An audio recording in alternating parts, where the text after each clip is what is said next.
ดีค่ะขอต้อนรับ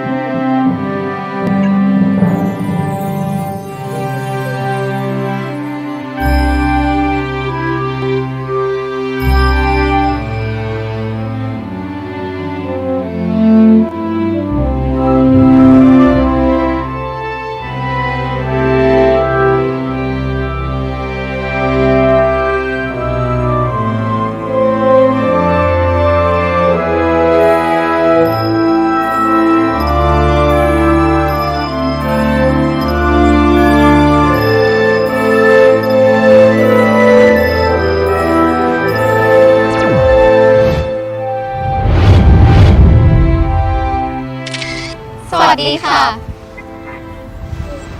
ขอต้อนรับเข้าสู่โรงเรียนสตรีสมุทรปราการครับ Hello ladies and gentlemen welcome to Sri Subrakan School ก่อนอื่นเรามาทำความรู้จักประวัติและความเป็นมาของโรงเรียนกันนะครับ First of all we will begin by introducing our school history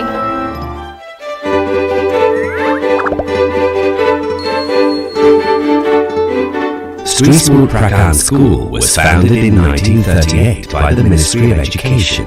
At that time, students from Samut Prakan School or Wat Klang School were transferred to study at Sri Prakan School, which was located in front of Pichai Songkram Temple on the area of 4,800 square meters. With only 2 buildings, and Mrs. Kratse Ratana Waraher was the first principal. Continually, our school was developed and widely known with high reputation by the director Sobsabai Purawar, together with teachers and staff. Consequently, the school area became too small due to the increasing number of students. Therefore, there was a plan to move our school to the new location. At the period of the Prime Minister General Ba Pibun Songkram, the school was constructed under the budget from the Ministry of Education and the land donation of 2 main contributors,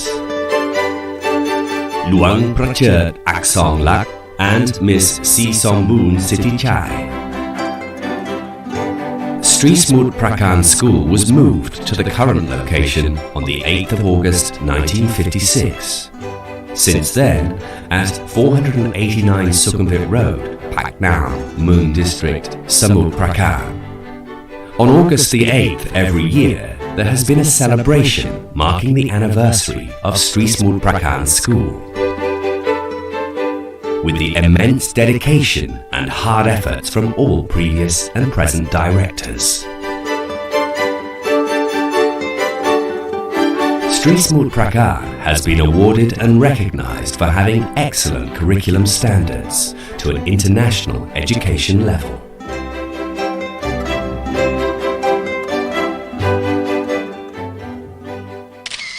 วิสัยทัศน์พันธกิจและเป้าหมายการจัดการศึกษาของเราจะนำพาโรงเรียนของเราไปสู่ทิศทางที่มุ่งหวังค่ะ Our vision, mission, and educational goal will lead our school to the path we yearn for.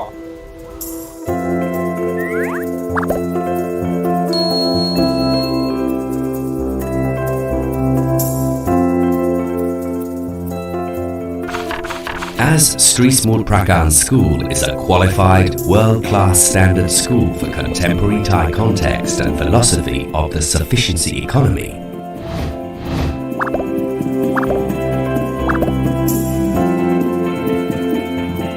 we established the school mission following the guidelines for world-class standard school administration. This was done in order to achieve the national education policy, which aims to developing learners' potential to become a world citizen, as well as morality, ethics, and Thainess. The school has been administered under the philosophy of sufficiency economy and as a juristic person to enhance the administration quality for achieving the greater agility and effectiveness. In addition, The school has been administered under the concept of a lively school, in which all staff could work collaboratively to promote a progressive academic environment. The educational goals of Sri Smul Prakan are set to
Mualimat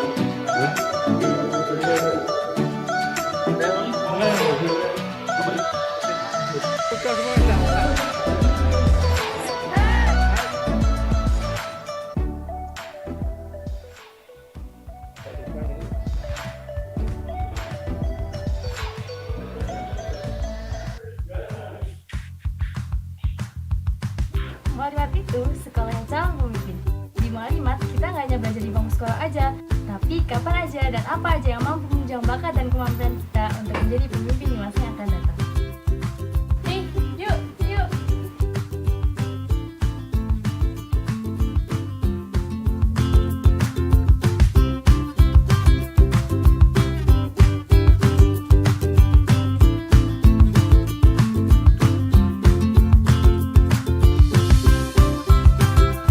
Di Mualimat sendiri ada 5 kompetensi yang diajarin. Pertama, pribadi yang Islam. Di Mualimat, kita ditempa untuk menjadi pribadi yang Islami. Islami bukan berarti kolot dan tertutup, tapi beretika dan bisa jadi public figure di masyarakat. Please open your Holy Quran, Surah Al-Baqarah, verse 99.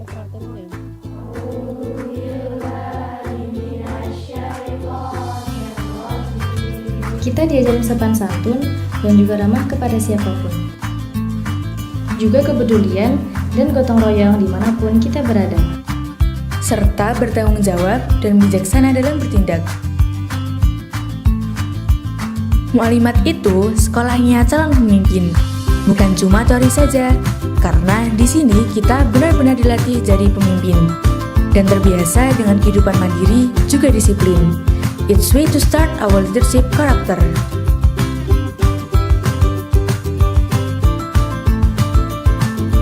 Mulai mandiri dalam berorganisasi,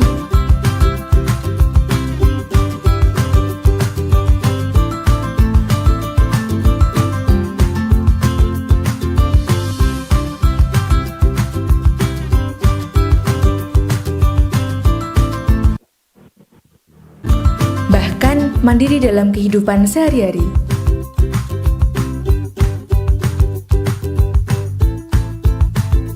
Dan pastinya dengan pembiasaan disiplin dan manajemen waktu yang baik. Keilmuan di Mualimat sangat dijunjung tinggi, mulai dari ilmu agama, bahasa, dan pengetahuan umum yang diajarkan secara seimbang.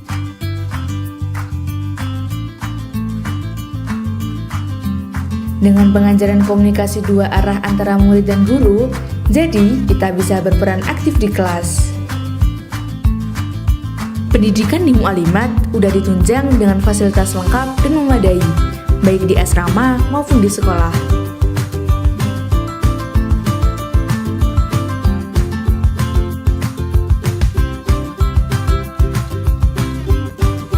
Nggak cuma akademik, di sini bakatmu juga didukung banget, dan pastinya dengan fasilitas yang lengkap.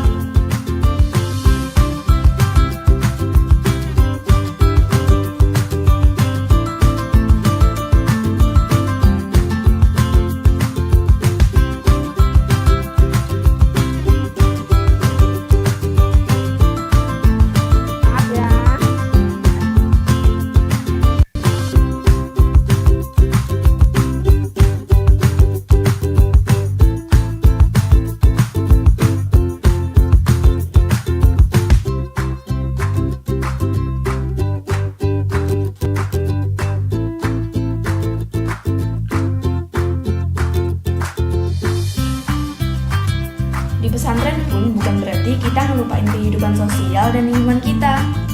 Justru kita bakal terjun langsung dan berpartisipasi aktif di masyarakat.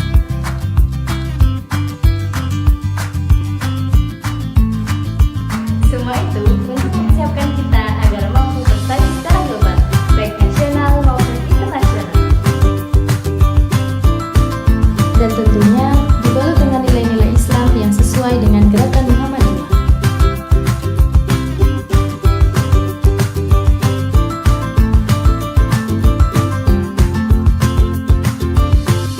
Jadi, jangan takut hidup di pesantren, karena di sini kita akan menemukan keluarga baru yang selalu mendukung dan menemani kita.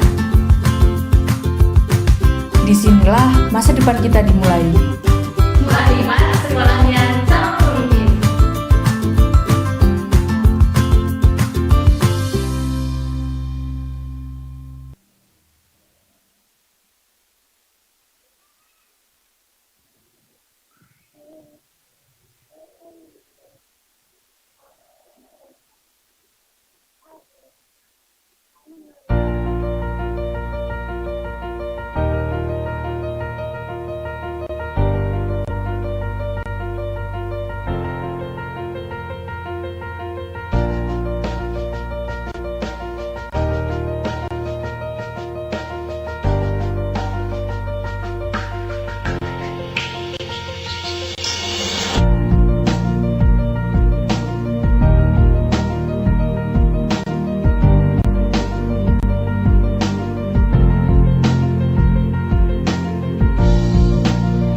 Check. Okay.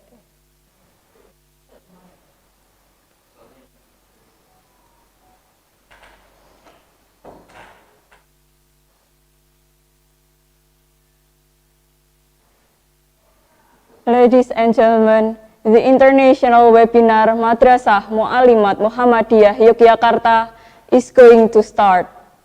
Please be seated. Assalamualaikum warahmatullahi wabarakatuh. Alhamdulillahirabbil alamin. Assalatu wassalamu ala asrofil anbiya'i wal mursalin wa ala alihi wa ashabihi ajmain. Amma ba'du. The Honorable Trustee Board of Madrasah Mu'alimin Mu'alimat Muhammadiyah Yogyakarta, Mr. Habib Hirzin, welcome. The Director of Madrasah Muhammadiyah Yogyakarta, Mrs. Agustiani Ernawati, the Director of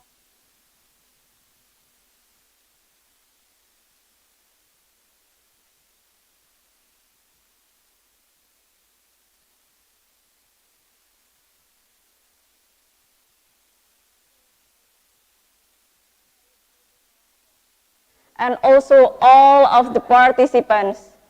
Welcome to the international webinar Madrasah Mu'alimat Muhammadiyah Yogyakarta.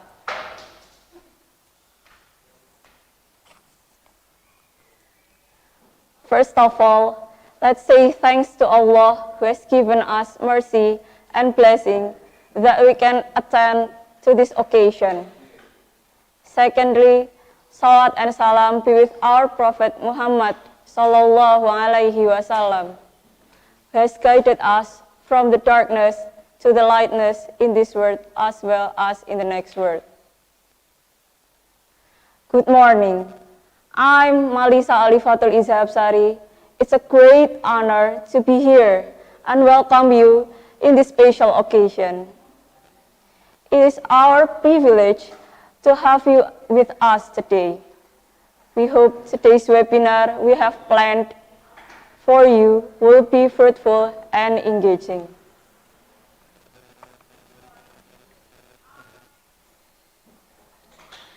International Webinar Madrasah Mu'alimat Muhammadiyah Yogyakarta is one of the agendas to celebrate the 102nd anniversary of Madrasah Mu'alimat Muhammadiyah Yogyakarta and 108th anniversary of Muhammadiyah.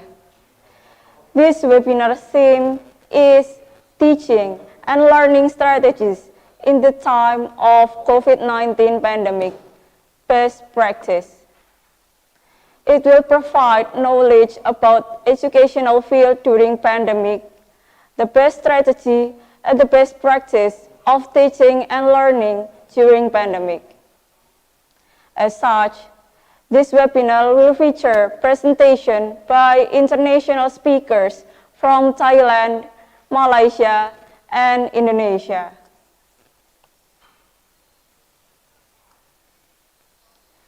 Ladies and gentlemen, let me introduce you the agenda of today's webinar. First, opening. Second, reading Holy Quran. Third, singing national anthems. Fourth, the opening speech. Fifth, the main agenda. And the last is closing.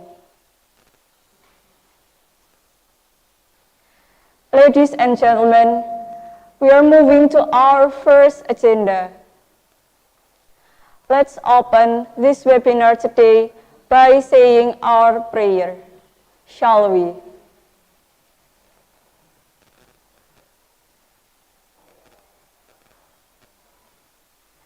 Amen. Thank you.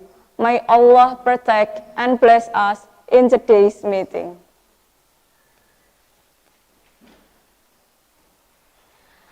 The next agenda is reading a Holy Quran that will be read by Nadifah Azahra, the 9th grade student of Madrasah Mu'alimat Muhammadiyah Yogyakarta.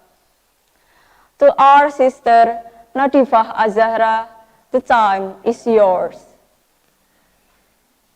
Assalamualaikum warahmatullahi wabarakatuh.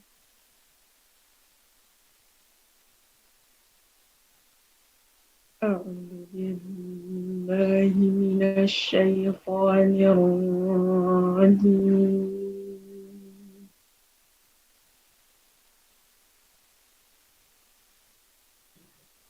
بسم الله الرحمن الرحيم.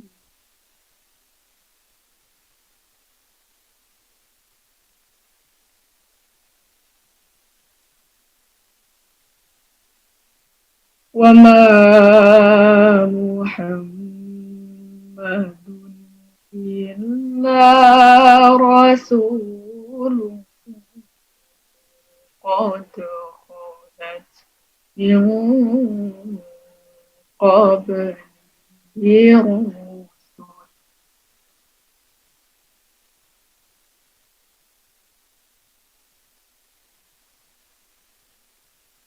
أفإن مات أو قتل انقلبتم على أعقابكم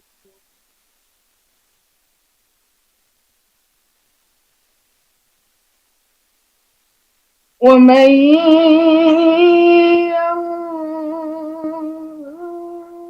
ينقلب على عقبيه فلن يضر الله شيئا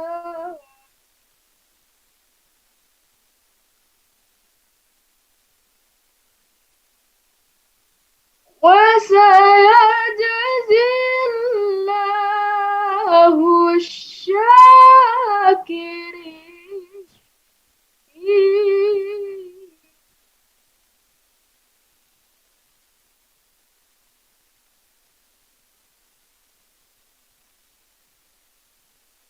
وما كان لنفس أن تموت إلا بإذن الله كتابا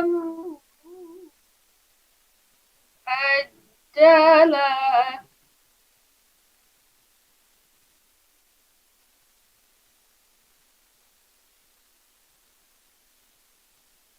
ومن يرد ثواب الدنيا نؤتيه منها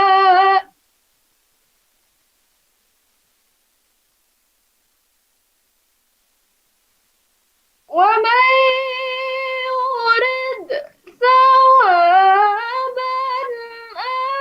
الآخرة نؤتيه منها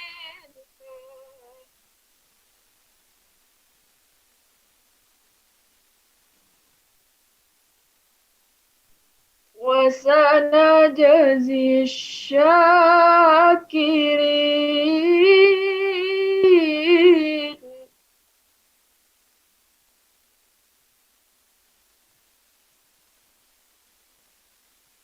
وكأين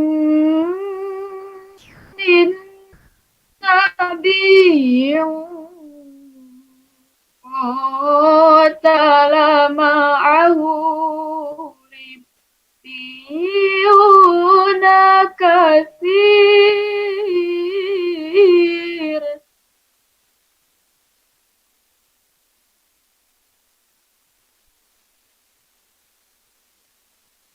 فما وهنوا لما أصابهم في سبيل الله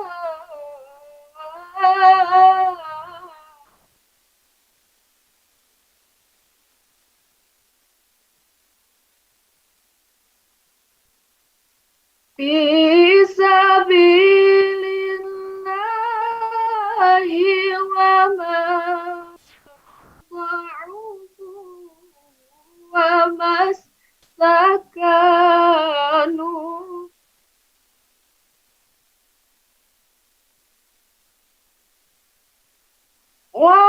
والله يحب الصابرين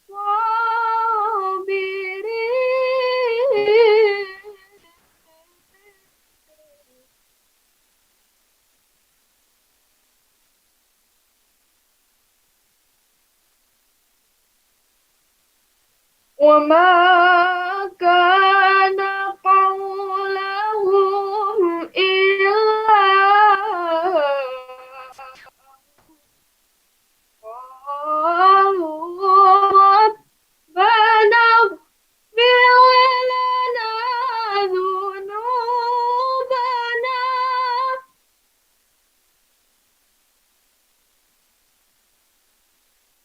ربنا اغفر لنا ذنوبنا وإسرافنا في أمرنا وثبت أقدامنا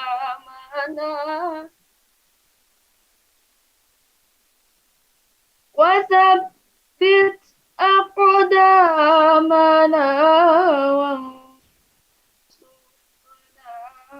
على القوم الكافرين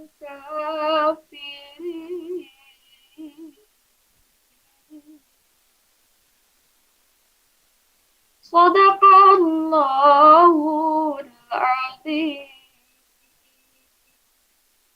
Assalamualaikum warahmatullahi wabarakatuh.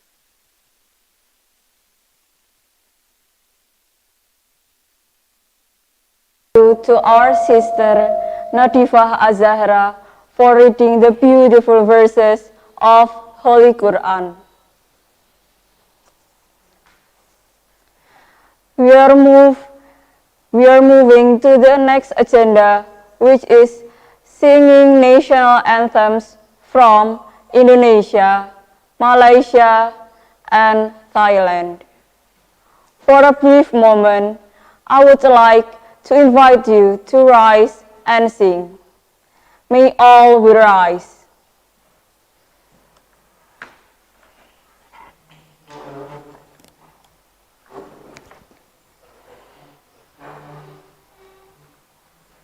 National Anthem of Indonesia.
National Anthem of Malaysia.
National Anthem of Thailand.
Thank you.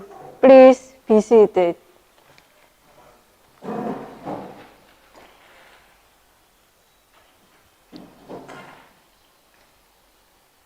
Ladies and gentlemen, we are going to listen to the opening speech from the trustee board of Madrasah Muallimin Muallimat Muhammadiyah Yogyakarta.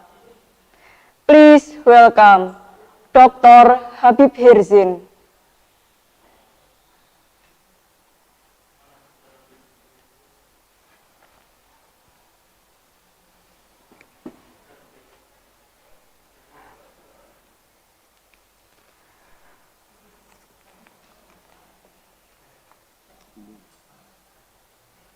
Bismillahirrahmanirrahim. Assalamualaikum warahmatullahi wabarakatuh. Alhamdulillahil alil ala alladhi khalaqa fasawwa walladhi qaddara fahada alladhi ja'ala al-falah liman tazakka wa dhakara isma rabbi fasalla. Allahumma salli wa sallim ala hadha nabil mustafa wa manittabal huda amma ba'd.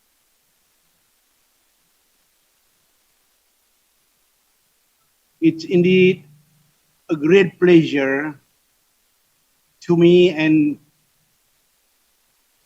to the Board of Trustees of Muhammadiyah Muallimin and Muallimat in Yogyakarta to express our sincere thanks and gratitude to Muallimat Muhammadiyah for organizing this interesting international webinar attended by international participants, inshallah.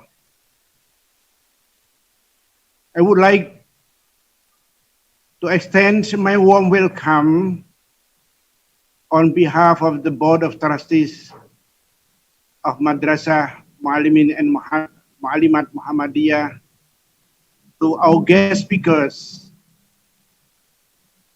yang berbahagia Al-Ustaz Haji Hasim bin Yusuf, the Deputy Director of the SMK Naim Lil Banat from Malaysia. Ahlan wa sahlan. Terima kasih, selamat datang. And I would like also to extend my warm welcome to our honorable guest speaker from Thailand, Kun Tanyawit Wuti Sawangwong, the head of foreign language Samut Prakan School from Thailand. Sawadee krap,ผมพูดไทยไม่ได้ครับ นิดหน่อยไม่ได้ Thank you. It's indeed a great honor to Muallimin and Muallimat Muhammadiyah to welcome all of the participants from Indonesia and also from Thailand, Malaysia, and from other foreign countries. Ahlan wa sahlan. Today, we are facing the new phenomena of the COVID-19 pandemic, which challenge us with the new problem of health as well as education and also economy. We are facing the new phenomena of how to teach and how to learn in this pandemic with the new way of teaching and new way of learning as we are going to discuss today. I'm happy to know that our partners from Thailand and from Malaysia are the prominent schools, and even they have been working very closely with the Muallimat Muhammadiyah, and also those prominent schools has dedicated their educational services 3 years, even before their independence, like Muallimat, which is now celebrating her 102nd anniversary. In education also, the anniversary of 100 of Muhammadiyah. I'm pleased to mention here that our relationship should be strengthened during this pandemic. The pandemic teach us that we are not living alone. The pandemic also teach us that we have to work together. We have to work in cooperation in terms of health, in the economy, as well as the education. I'm happy to mention here that I've been working closely with my fellow in Thailand. My first visit to Thailand, especially in Bangkok in 1977, on my way back from the conference in Hong Kong, I visited the Chulalongkorn University and Thammasat University. And my first visit to the southern part of Thailand was in 1980. We organized a regional training when I was in the board of the committee, in the steering committee of the Southeast Asia Regional Institute for Community Education. And 1 year later, I was elected as the first president of the CRISE, Southeast Asia Regional Institute for Community Education, based in the Philippines. But Thailand was my the last president of the CRISE, Achan Chanet Kumtong, is from Chulalongkorn University. And also with Malaysia, I'm serving as the member of International Advisory Council of ISTEC, International Institute of Islamic Thought and Civilization, and IUM, International Islamic University, since last March 2019, and have been also assigned as the member of the International Advisory Council of JUST, the International Movement for Just World, based in Kuala Lumpur since 1994 for life. So it seems that Muallimah is now her term to really strengthen our cooperation in the regional, in Asia, in Southeast Asia, and we begin from Malaysia, Thailand, and Singapore, and later on we will have a better relationship and cooperation with the Philippines, Cambodia, and other Southeast Asian countries. So in this current situation of pandemic, we have to develop new innovations, new creativity. So this webinar is a new creativity, new innovation of doing or teaching in the best way. So the best practices should be shared between the schools in our area, in our East and Southeast Asia. I'm happy today that I saw some of the what we call the history of schools in Samut Prakan and also in the Naim Lil Banat has shown their capacity, and we are sharing the same vision and mission in education. Mualimat has been striving for the international competence and is going to open the new program of the international education. I'm happy that in this COVID, we have been doing many things for the betterment of our teaching and learning via the what do you call IT. Using IT will not be end after the end of this COVID, but we will be facing the new challenges in the education via the IT.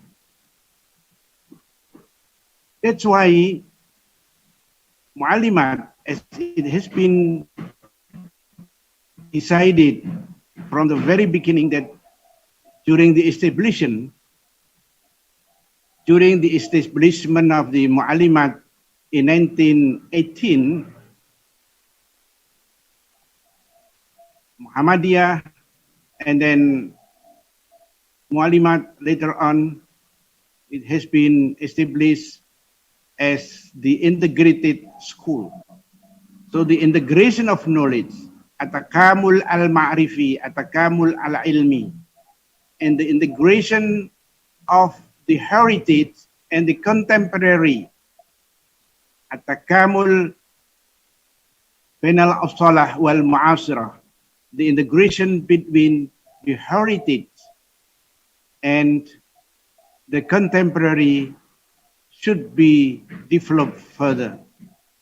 I'm happy here to congratulate again to Ustada Agustina Irnawati for organizing and all of the teachers, staff of Mualimat, and I would also to congratulate for the anniversary, 102nd anniversary of Mualimat. May Allah bless us all, and may Allah strengthen our commitment to develop the education, the international relation, and the cooperation between our schools. And thank you to Fadilatul Ustad Haji Hasim bin Yusuf, Achan Tanyawit, Kopkun Ma Kap, Kopkun Ma Suwaima. Thank you very much, and hope that this webinar will run very well, and we will learn a lot from all parts. I mean, all of the three speakers. Congratulations. Assalamualaikum warahmatullahi wabarakatuh. Thank you for Director, Dr. Habib Hirzin, for the excellent speech for today's webinar. Ladies and gentlemen, before we are continuing to the main of today's agenda, I have a few announcements. Firstly, I would like to seek your cooperation in completing the attendance list, which will be available at the end of the session in the chat box. Kindly switch your phone to silent mode. Please follow this meeting until the end. Thank you for your cooperation and attention. Kepada seluruh peserta webinar internasional, sebelum kami melanjutkan ke agenda utama pada hari ini, kami akan mengumumkan beberapa peraturan pada pertemuan kali ini. Yang pertama, kami meminta kerjasama Anda untuk mengisi daftar hadir yang akan terdapat pada kolom komentar di akhir acara. Kemudian, mengalihkan mode ponsel Anda ke mode diam. Dan yang terakhir, mengikuti webinar pada hari ini hingga selesai. Terima kasih atas kerjasama dan perhatian Anda. Now, we are moving to the main agenda that will be moderated by Mr. Dwi Setiawan, MPD. Please welcome Mr. Dwi Setiawan, MPD. Okay, thank you very much, MC. Thank you very much, MC. Okay, Alhamdulillah. Bismillahirrahmanirrahim. Assalamualaikum warahmatullahi wabarakatuh. Alhamdulillahi Rabbil Alamin. In the name of God, Allah Subhanahu wa Ta'ala, the most beneficial and the most merciful, who is God all mankind, who has been giving us mercies and blessing, so we can meet here without any trouble and obstacles virtually. Amen. Secondly, may peace and salutation always be given to our Prophet Muhammad sallallahu alaihi wasallam, who has guided us from the darkness to the lightness. The Honorable, the Board of Trustee of Muallimin Muallimat Muhammadiyah Yogyakarta, Indonesia, the Honorable, the Director of Madrasah Muallimat Muhammadiyah Yogyakarta, the Honorable, the Director and Head of Foreign Language Department of Strismut Prakan School, Thailand, the respectable, the Director and Deputy Director of Sekolah Menengah Kebangsaan Agama Naim Lil Banat, Malaysia, and respectable all distinguished guests and teachers and the audiences. Good morning, Bapak Ibu, ladies and gentlemen. I'm so happy today to see you all in Zoom meeting right now. Thank you very, very much for your participation and for your attendance. Trustee of Muallimin and Muallimat Muhammadiyah Yogyakarta, Director, teacher, staff, and student who taking time of and be here of the particular moment. And we would like to welcome to all of you in international seminar brought to you, organized by 3 schools, Madrasah Muallimat Muhammadiyah Yogyakarta, Indonesia, and Strismut Prakan School, Thailand, and SMKA, Sekolah Menengah Kebangsaan Agama Naim Lil Banat, Malaysia. And before we start the main agenda, I would like to introduce myself first. My name is Dwi Setiawan. I'm here in function as a moderator in international webinar entitled teaching and learning strategy in the time of COVID-19 pandemic. Best practice. As we know, the situation that we're in now, the COVID-19 pandemic has affected many aspects of our life, especially in education. You know that education is for everyone. Education is for everybody. So every people, every age of people must have fantastic education or overwhelming education. No matter what happened, the teachers and the students, even though we are in, difficult situation like this in the COVID pandemic, the teachers and the students face the same problems, same distractions, same challenges because of the COVID-19, you know that? So, in this time, the COVID-19 pandemic has changed a bit direction of our educational field. It creates the largest distraction of the educational system, affecting nearly 1.6 billion learners in more than 190 countries and all continents. Closure of school and other learning space has impacted 94% of world students population, up to 99% in the low and lower middle country. So, on the other hand, the COVID-19, this crisis has stimulated innovation within educational sector.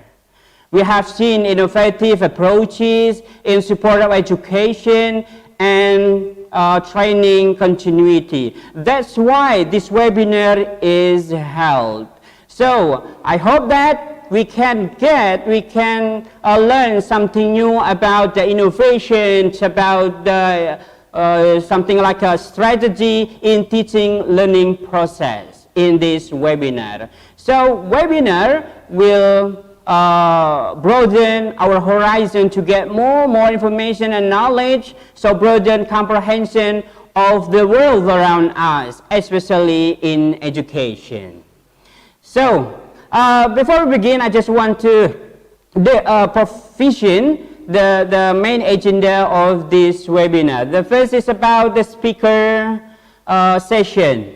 The speaker will deliver their material in 30 minutes each. And the second is a question and answer section. Yeah, so the participants are allowed to asking anything one of our speaker or whole of the speaker. And the last is about the closing remark. So each speaker will close the webinar in 1 minute. So let me introduce you to the speaker that we're going to hear this morning. So we already meet in the Zoom, I think. So the first speaker, the first speaker coming from Indonesia, Madrasah Muallimat Muhammadiyah Yogyakarta. She is a director Madrasah Muallimat Muhammadiyah Yogyakarta. For your information, Madrasah Muallimat Muhammadiyah Yogyakarta right now is celebrating 102nd anniversary. And I hope that Muallimat will be great and great in the future. Amin. So the first speaker is Mrs. Agustiani Arnawati MPD, and the second speaker coming from Thailand, from Sri Smooth Prakan School, Mr. Thanyawit Wuti Sawangwong. I always call him Teacher Tun. Okay, he is head of foreign language department in Sri Smooth Prakan School. And the last speaker coming from Malaysia, he is Tuan Haji Hashim bin Yusuf. He is Deputy Director of SMKA Naim Lil Banat. Okay, I think the speaker have already ready right now. So for your information, we love to hear from you during presentation. So we can address your mind, your experiences, I think. So I know that, and I'm sure you have already so many questions running in your mind. So if you have a question, please feel free to write down in the comment and chat box while during the presentation. So don't worry if you miss anything, because you can see again on YouTube channel Mualimat Yogyakarta. Okay, without further ado, so let's moving to the first speaker. She is the director of Madrasah Mualimat Muhammadiyah Yogyakarta, Mrs. Agustiani Ernawati MPD. To Mrs. Agustiani Ernawati MPD, time is yours. Okay, thank you very much, Pak Dwi Setia. Bismillahirrahmanirrahim. Assalamualaikum warahmatullahi wabarakatuh. The Honorable Dr. Habib Khizrin, the Board of Trustee Madrasah Mualimat Muhammadiyah Yogyakarta. Thank you very much. Dr. Habib Khizrin always spare the time for Madrasah Mualimat and also Madrasah Mualimin Muhammadiyah Yogyakarta. Thank you very much. And then the Honorable Tuan Haji Hasim bin Jusoh, the Deputy Director of SMKA Naim Lil Banat. Thank you very much for joining with the international webinar as the speaker today. And also Mr. Tan Yu Wit Wuchi Sawang Wong from Thailand. A long time no see. I usually call him Teacher Tun. Yeah, long time no see. Next time maybe we can visit each other. And thank you very much for all the participants of international webinar today. Once more, thank you very much for joining with international webinar. Alhamdulillahirabbil alamin wa bihi nasta'inu ala umuri dunya waddin. Wassalatu wassalamu ala asrofil anbiya wa mursalin wa ala alihi wa sahbihi ajma'in, amma ba'du. Firstly, thank you very much for Pak Dwi, who have given time to me to share what we have done in the developing educational system in the pandemic era. As we know that Madrasah Mualimat Muhammadiyah Yogyakarta is the only Muhammadiyah girls' school. Maybe the operator can open my PowerPoint, please. Yes, thank you very much. The next. Yes. Okay. Ladies and gentlemen, as we know that Madrasah Mualimat Muhammadiyah Yogyakarta is the only Muhammadiyah girls' school established by Kiai Haji Ahmad Dahlan in 1918.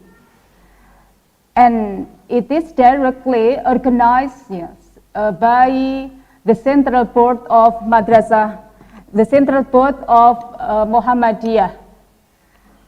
So today, entering the second century of Madrasah Mualimat Muhammadiyah Yogyakarta, Muhammadiyah Yogyakarta, Mualimat Muhammadiyah Yogyakarta strengthens our school as the center of progressive women excellence for global area.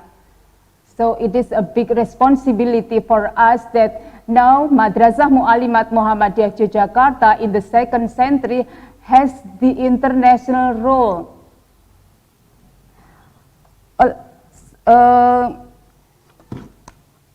Yes. And the next? Yeah. Okay. This is the vision of Madrasah Mualimat Muhammadiyah Yogyakarta. Actually, the vision of Madrasah Mualimat Muhammadiyah Yogyakarta is creating ulama, leader, and educator. And also, it has the sixth mission related to the basic knowledge of Islam, science, technology, art and culture, and then English and Arabic communication, moral and personality, education science. Yeah. We have a mission education science because we create educator, and then entrepreneurship, and the last, the cadre of Muhammadiyah organization, because we prepare the cadre of Muhammadiyah. During learning the study or during learning in Madrasah Mu'allimat Muhammadiyah Yogyakarta, the students are expected to master mind competencies, knowledge, personality, social humanity, capability, and movement. So after graduating from this school, our students study for 6 years in Madrasah Mu'allimat Muhammadiyah Yogyakarta. They must master 5 mind competencies: knowledge, personality, social humanity, capability, and movement. Therefore, so in mastering the mind competencies, the process of education in Madrasah Mu'allimat Muhammadiyah Yogyakarta emphasize on holistic integrative education through the boarding school system, which integrates religious education, academic development, life skill, and hidden curriculum to reach the balance among the intelligent quotient, emotional quotient, spiritual quotient, and adversity quotient. It means that the process of education in Madrasah Mu'allimat Muhammadiyah Yogyakarta is not only done in the school, but also the process of education is also in the dormitory. I usually say to my students that learning or studying in Madrasah Mu'allimat Muhammadiyah Yogyakarta is unlimited learning because they have learned 24 hours. Everything they have faced in the dormitory and the school is learning. And then the core of education in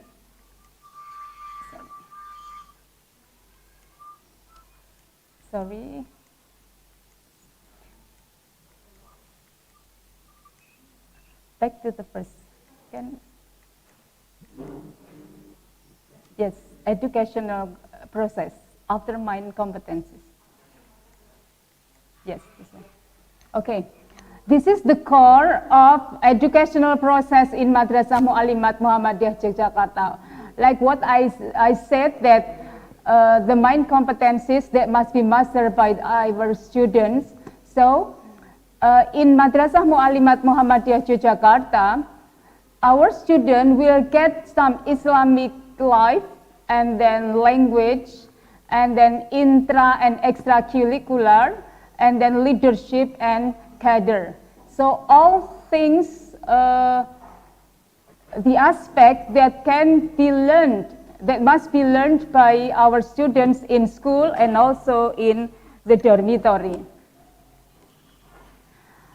Alhamdulillah, now in this academic year, there are 1,231 students who come from 33 provinces who study in Madrasah Mu'allimat Muhammadiyah Yogyakarta. They are the representatives of each province to study here for 6 years. I said to you that for 6 years, they have to start in junior high school, and then they have to continue to study in senior high school, or usually called MTS and MA Mu'allimat Muhammadiyah Yogyakarta. Ladies and gentlemen, we are currently facing a difficult time now, like what Ustad Dwi say, that now we are facing a difficult time, namely pandemic, COVID-19 pandemic. Of course, it affects in many aspects, especially related to our profession. This pandemic affects the education. So, this pandemic will give impacts, especially in Madrasah Mu'allimat Muhammadiyah Yogyakarta. This impacts has on education process in the school and also in the dormitory, and then human resources, educational process in the school and the dormitory, because before in the pandemic era, the process done by offline, the process of education done by offline. Now it changes. Now the process of education done by online or long distance learning teaching system. And then the second impact is human resources. Teachers and then students, educational staffs and parents, they got the impact of COVID pandemic, especially in the capability of their IT.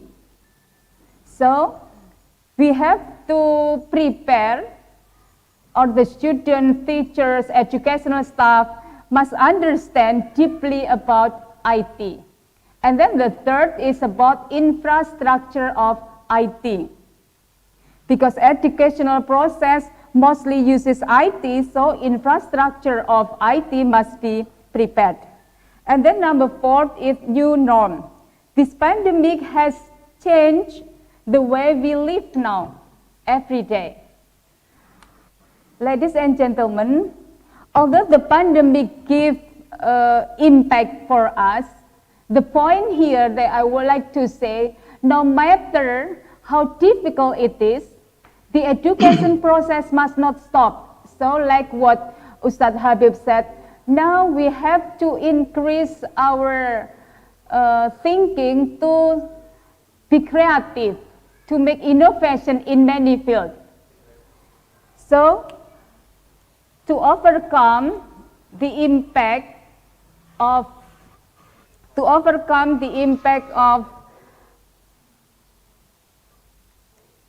that what Mu'allimat faced, sorry, maybe the operator can, yes, to overcome, okay, sorry, once more, okay, yeah. This is the way, or Madrasah Mu'allimat has a way to overcome the impacts. The first is changing the education process from offline to online. What I have to say to you, that before pandemic, we always teach the student offline, but now we are supposed to give the learning teaching process online. And then the second is developing human resources. Madrasah Mu'allimat have many ways to increase the quality or the capability of IT, teachers, educational staff, and then parents and also the students. And then the third is about upgrading infrastructure. Actually, in Madrasah Mu'allimat Muhammadiyah Yogyakarta have a basic system of IT. In the pandemic, we have to upgrade it, such as increasing the bandwidth and then saving the data, cable installation, and others. So the IT team must upgrade the infrastructure in order that the learning teaching process runs well. And then the fourth is about a new norm. So Madrasah Mu'allimat Muhammadiyah Yogyakarta have to comply the government's rule of new norm and the rules from the Center Board of Muhammadiyah. The fourth solution should be socialized and also communicate to all the stakeholders in Madrasah Mu'allimat Muhammadiyah Yogyakarta. Yes. ladies and gentlemen, related to the strategy of learning teaching process in the pandemic era or in COVID-19 pandemic, in the school, Madrasah Muallimat Muhammadiyah Yogyakarta developing the long-distance teaching and learning system named Rumah Belajar Muallimat, shortened RBM. Usually we call RBM, Rumah Belajar Muallimat, based on the Moodle application. And then in the dormitory, we use video and chat application such as WhatsApp, Zoom meeting, Gmeet, and many more. So this is one of the strategy of the learning teaching process in COVID-19 pandemic. So we will concern in Rumah Belajar Muallimat.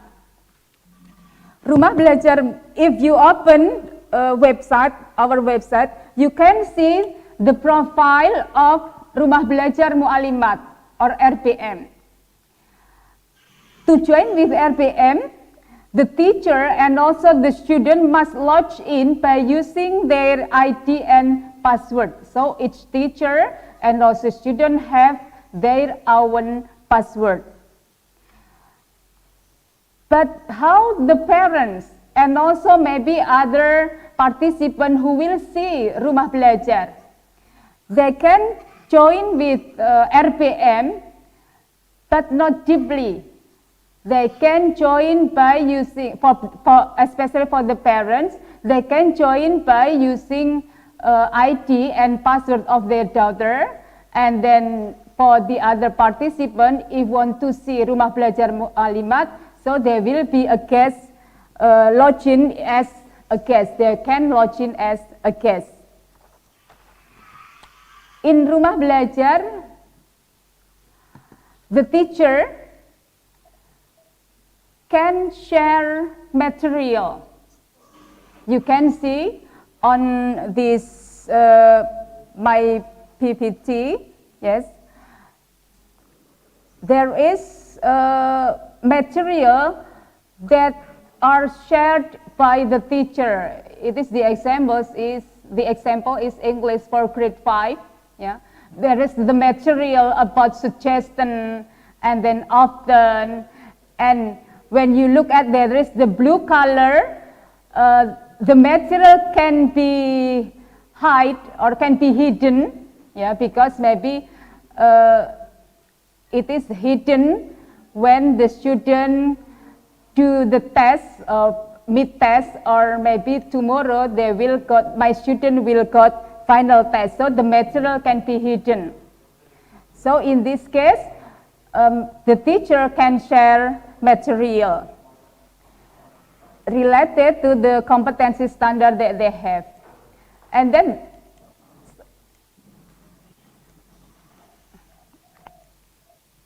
yeah, and then the teacher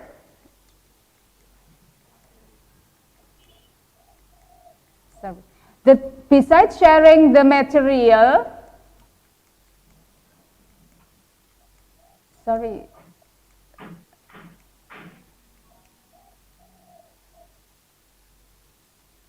because besides sharing the material, the teacher also can teach using various methods to overcome. Okay, I will see. Yes. No? Before this one. Yes. Okay.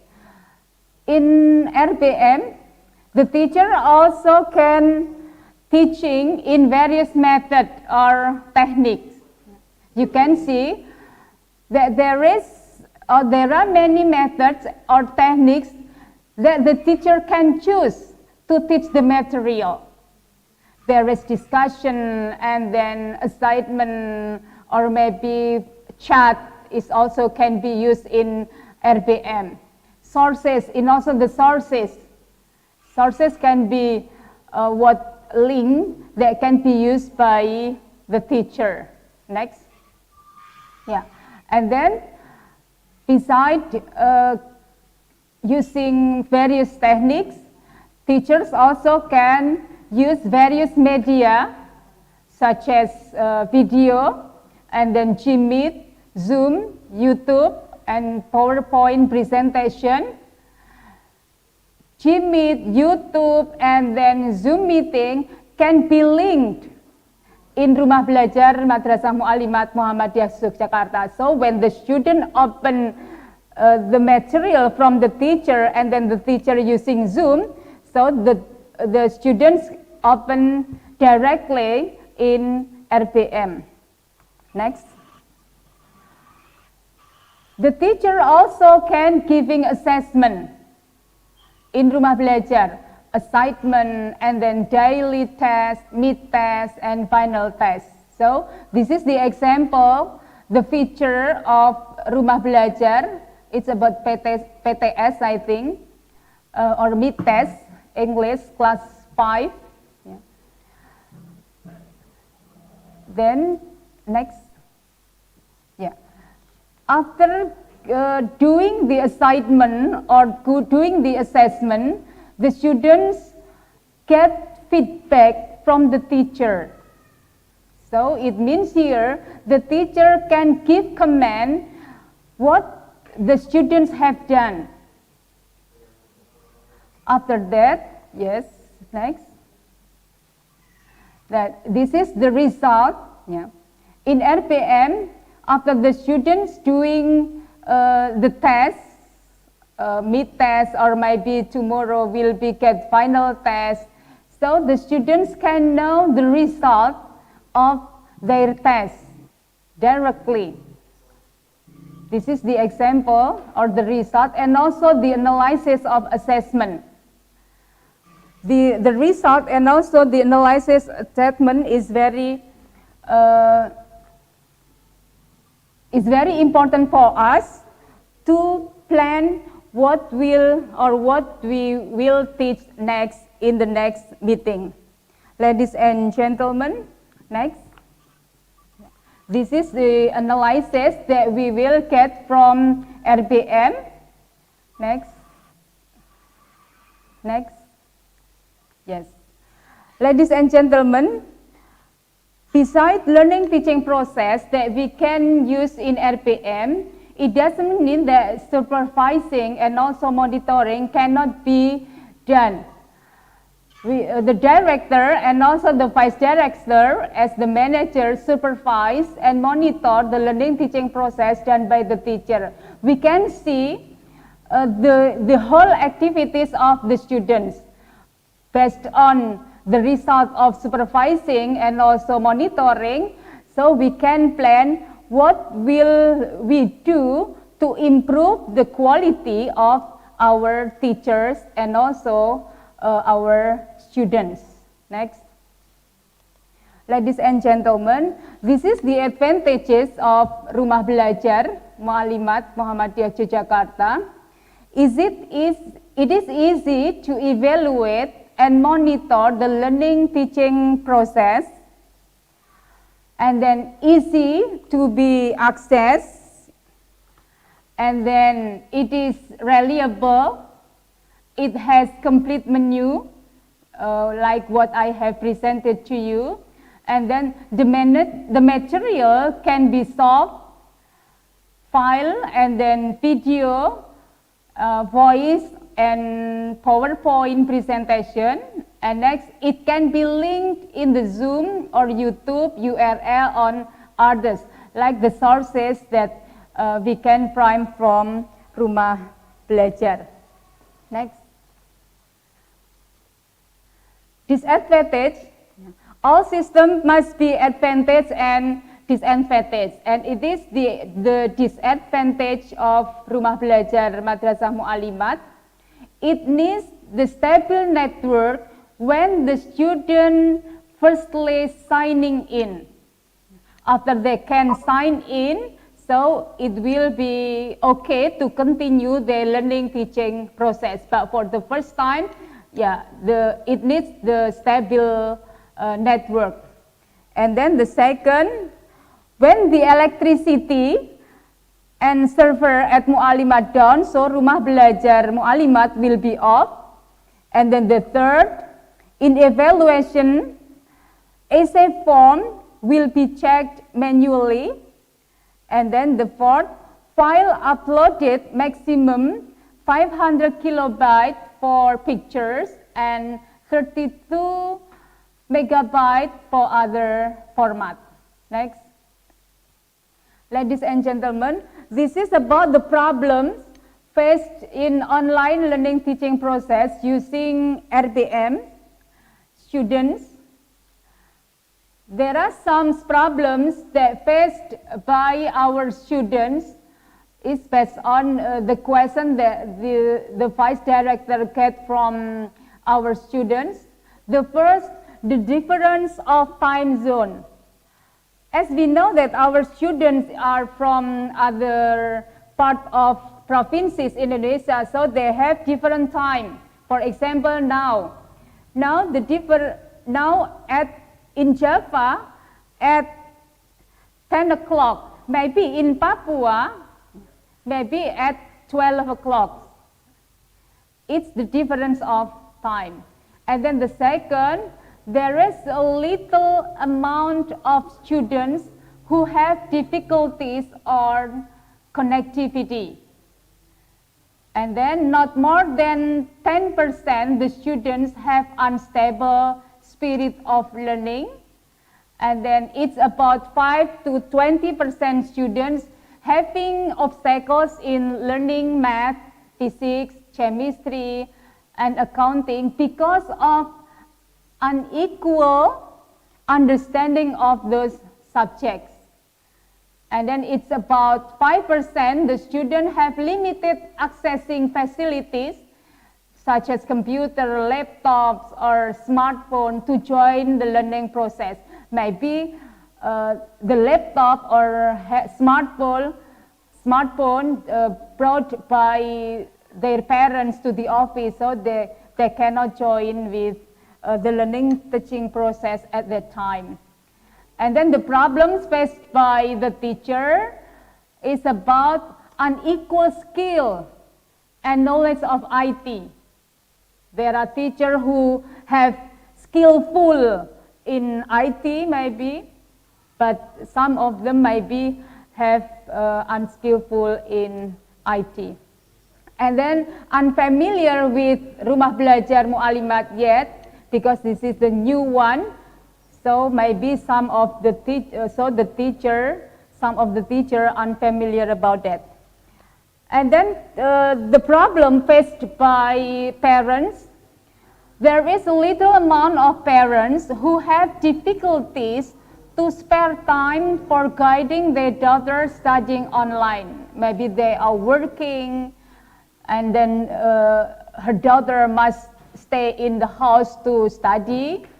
So the parents cannot accompany the students to study together.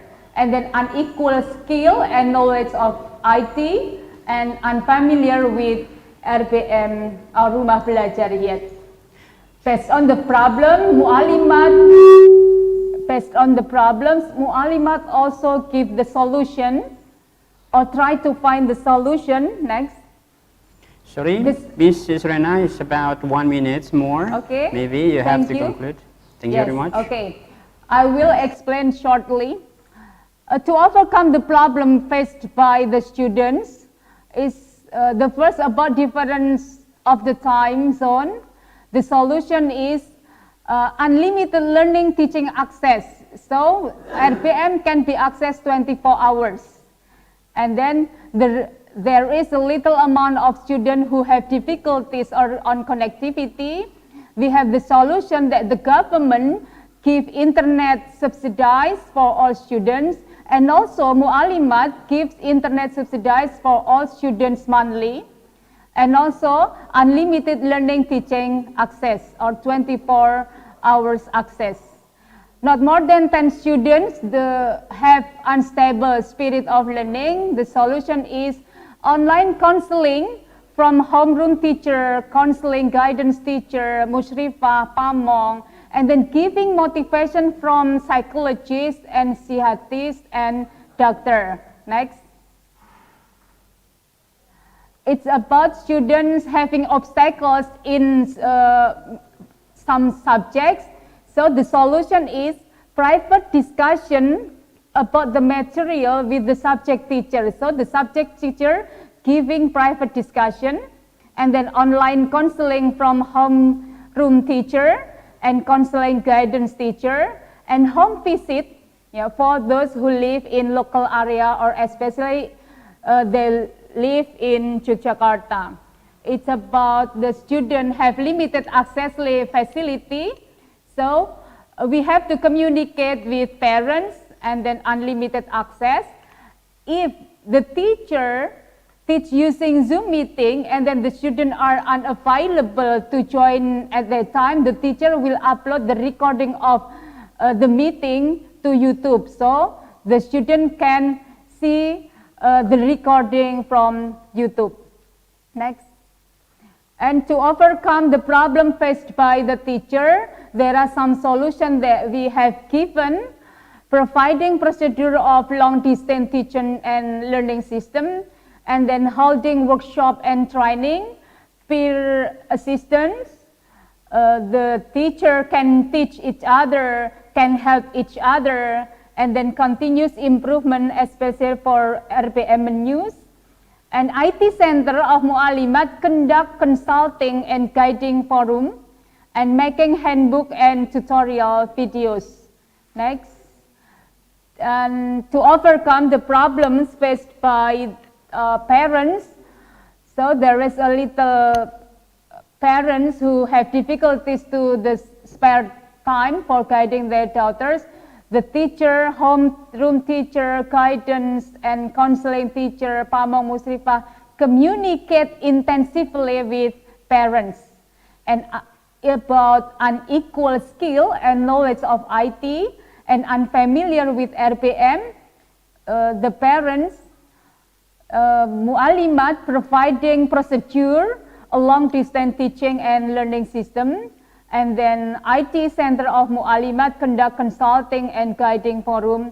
And the last, making tutorial video for the parents.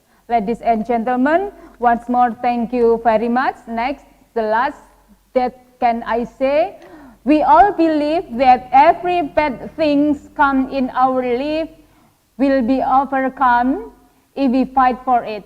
So in this pandemic era, we stay strong and keep fighting with hope that this pandemic will be end soon. Thank you very much. Assalamualaikum warahmatullahi wabarakatuh. Waalaikumsalam warahmatullahi wabarakatuh. Thank you very much, Mrs. Agustiani Arnawati MPD, as a Director of Madrasah Mu'alimat Muhammadiyah Yogyakarta, for the remarkable presentation, I think. So the thing that no matter how difficult it is, so education have to carry on. Okay, move on to the next speaker, second speaker. He is Mr. Tanyawit Wuthi Sawang Wong, teacher tune. So he is the head of Foreign Language Department, World Class Standard School Division and International Affairs Division, Sri Smooth Prakan School, Thailand. So I please to Mr. Tun, teacher Tun, over to you. Well, thank you very much, Mr. Satia. Yeah. Do I pronounce your name correctly? Yes, that's right. Maybe yes, right. Okay. Thank you very much for your warm introduction, and swaddikrab to the directors, administrators, the organizing committees and participants to in this morning. I feel really honorable to be one of the guest speaker to deliver experiences that we have done in my school in Thailand. So now I will share my PowerPoint slide. Yes. Okay.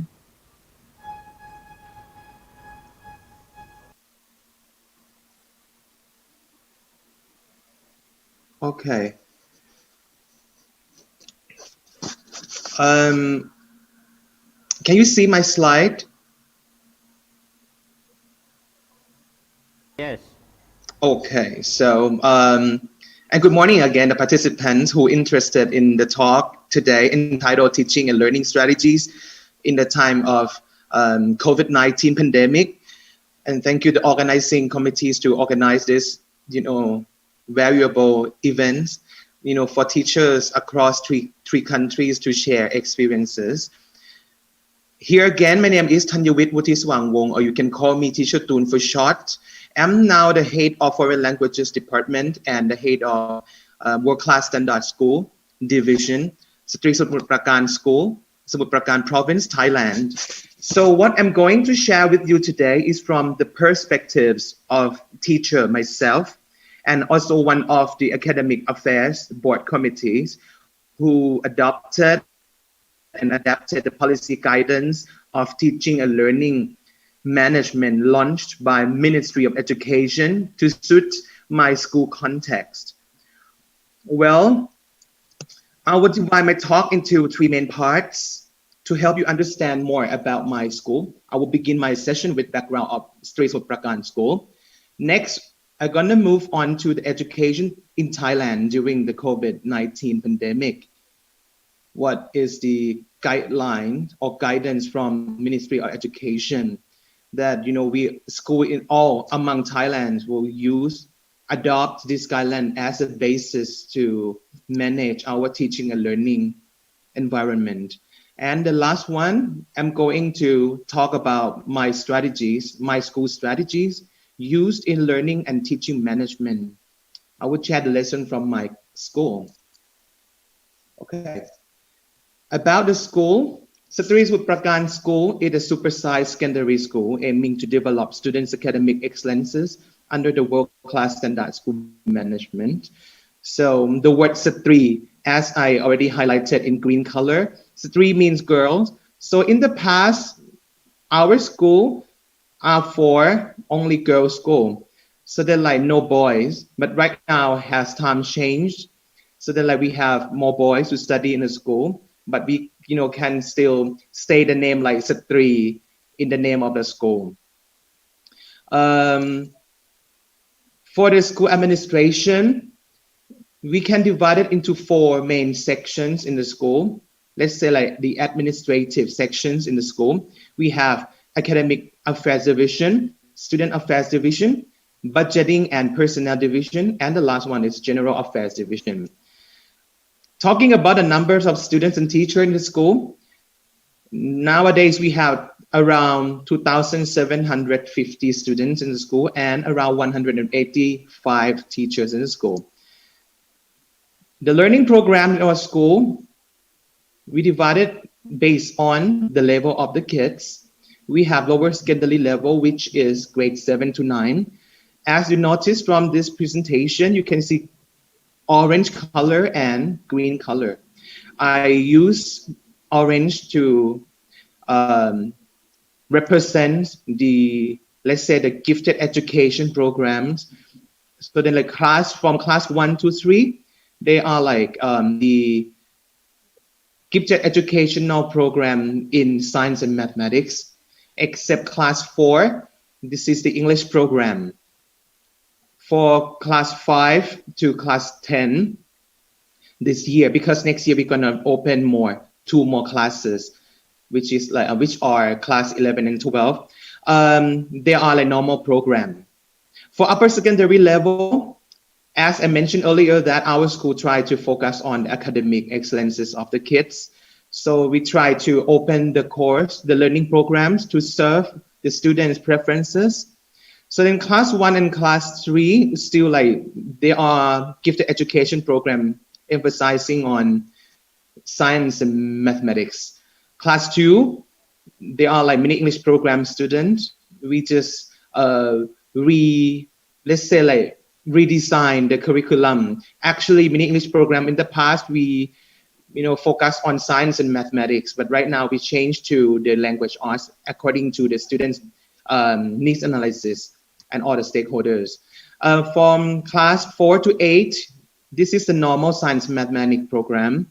For class 9, math and English program. For class 10 to 12, They all are a language arts programs. So in our school, we open French, Chinese, Japanese, and Korean programs for the kids. And the last one is the student who really interested in learning social studies program. Okay, so now we are going to talk about education in Thailand during the COVID-19 pandemic. As we were facing with a huge disruption by the pandemic crisis, we from all walks of life are thrown into what we call compulsory situation with no option.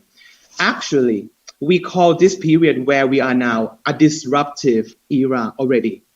All of you may familiar with this term. Well, it means it's time where digital platforms in our business are shaking the traditional ones. But this gigantic disruption rushes us to the change faster than we think. So every country is looking for the way to make the learning continue despite our misfortune. Thailand also launched the policy as a solution to assist Thai learners to be able to learn. Because the safety of children and youth is our highest priority in education management. Ministry of Education prepared themselves to bring about online learning platform solutions to help tackle this problem. And to make sure that no Thai learners left behind, Ministry of Education arranged what we call distance learning approach via satellite or DLTV, which stands for Distance Learning Television, and adopted this approach for underprivileged children and youth for all learners nationwide. Take a look at the channels appear on the screen. 3 DLTV channels will be devoted to kindergarten level, while 10 DLTV channels will cover elementary to secondary school, including 1 channel for non-formal education. Students will also be given access to several online platforms for them to choose subjects that interest them. This is the timeline launched by the Ministry of Education. How could we manage distance teaching and learning during the pandemic of COVID-19? So take a look at the timeline here, starting from phase 1. Phase 1, preparation. During the preparation is a stage for the Ministry of Education or the people involved to run a survey on the readiness of distance learning. Throughout Thailand, Ministry of Education has sent the paper for all schools to run this questionnaire to the kids, whether they have what we can call it set-top box, to be able to watch DLTV or not.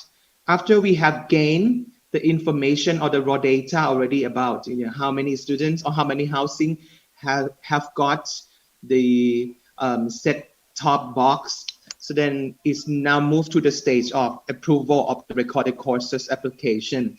As the LTV is the, let's say, already established project many years ago. So then Ministry of Education cooperated working with the LTV Center to bring, some clips that already recorded to use for online learning platform. And the last step, they compile online learning materials and organize a learning platform. This is, only the first phase of, we call it preparation phase. The phase 2 is the phase for trials for both the LTV and online platform. It starts from May 17 to June 30.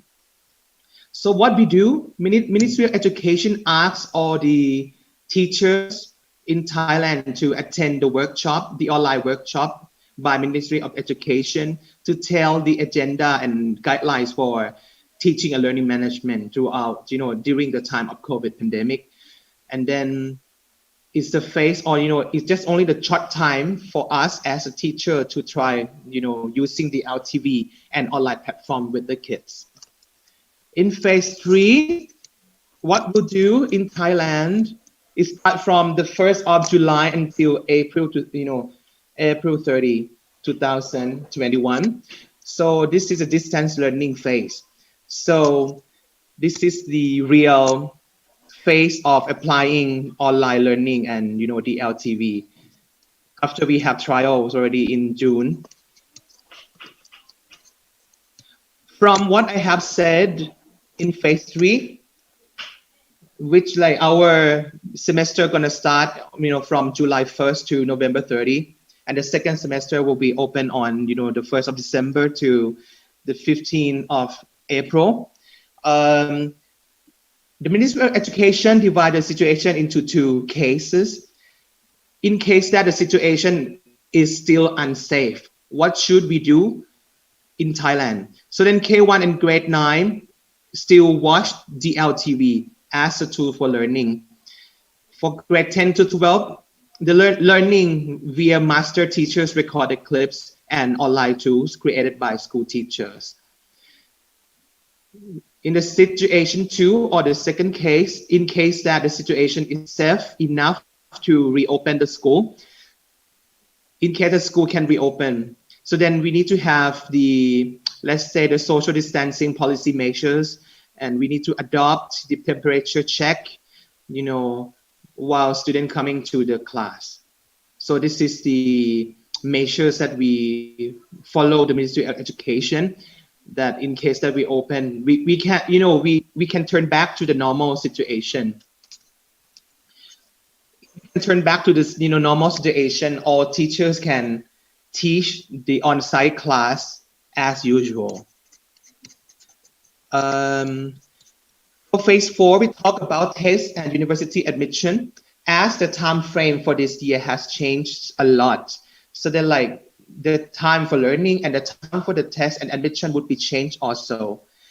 So then the Ministry of Education coordinated with the Ministry of Higher Education, Science, Research and Innovation and the National Institute of Educational Testing Service to reconsider Thai University Center admission system and possible testing design.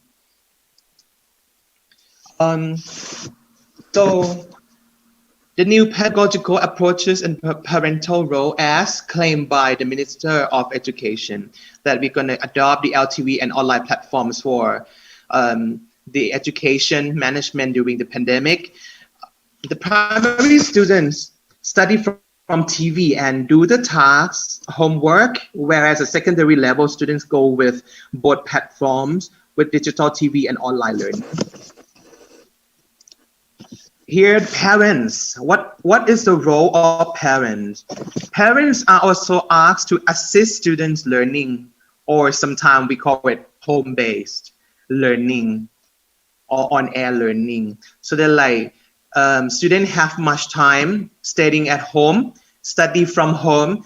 So then what the Ministry of Education asks for help from the parent is to student learning while staying at home and communicate with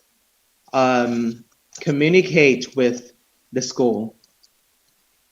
This is a sample pictures of the normal environment when we use the LTV. What is the role of teachers in the school?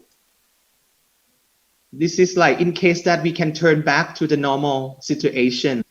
Students can come back to class, but in limited numbers of students. They can watch the LTV for learning, and the teachers in classroom can assist the learning. On the right, the teachers and administrators from school pay a visit to a student home to facilitate a little bit the learners and the parents. There are 6 channels for learning through the LTV. They can watch from the TV, YouTube, application, website. These are the channels that students can access to the online distance learning. How about the strategies that our school, Sri Suprakan School, use in learning and teaching management during COVID-19 pandemic? Actually, we adopt the plan or the policy from the Ministry of Education. What they launched, we adopt all the phases. But for phase 2, trials for the LTV and online platform. This stage we can adapt into to serve and to suit our school context. So let's take a look on the left hand side. So during this phase, we divide into two parts. The first part on the left, the LTV and online platform trials, it starts from the same date that launched by the Ministry of Education from May 15 to June 15. So what would we do in the school? So then student and parent join the live group created by school teachers. So then the homeroom teacher would be the person who facilitate adding the student into the group. We created two groups for teacher and for student and parents. In the live group for parents, there are two homeroom teachers in that group to be kind of so-called counselors for parents. Sometimes when parents have some problem at home, so then teachers, can be the person who can talk easily via live group. For students, in the live group of the student, there are so many teachers in the class in that group. So the teachers will come from all subjects. So like if the teacher has some question or some homework for a student to do, they can post via live group. Then in the trial stage, the students still watch the learning, the broadcast learning from the LTV and communicate with the teachers in live groups. So from what the master teachers in the LTV assign the kids to do something, the teachers in live group, who is the SSP school teacher, help explain more in case the student cannot understand, some parts of the broadcasting. Teacher ourselves need to assist student explaining, or some tasks that the master teacher from the clip assigned the students to do some homework. The person who checked or assessed student homework would be the teacher from home, the teacher from school. Moving to the right side, in the preparing and the redesigning the lesson stage. So during this stage, the teacher ourselves need to redesign the lessons as the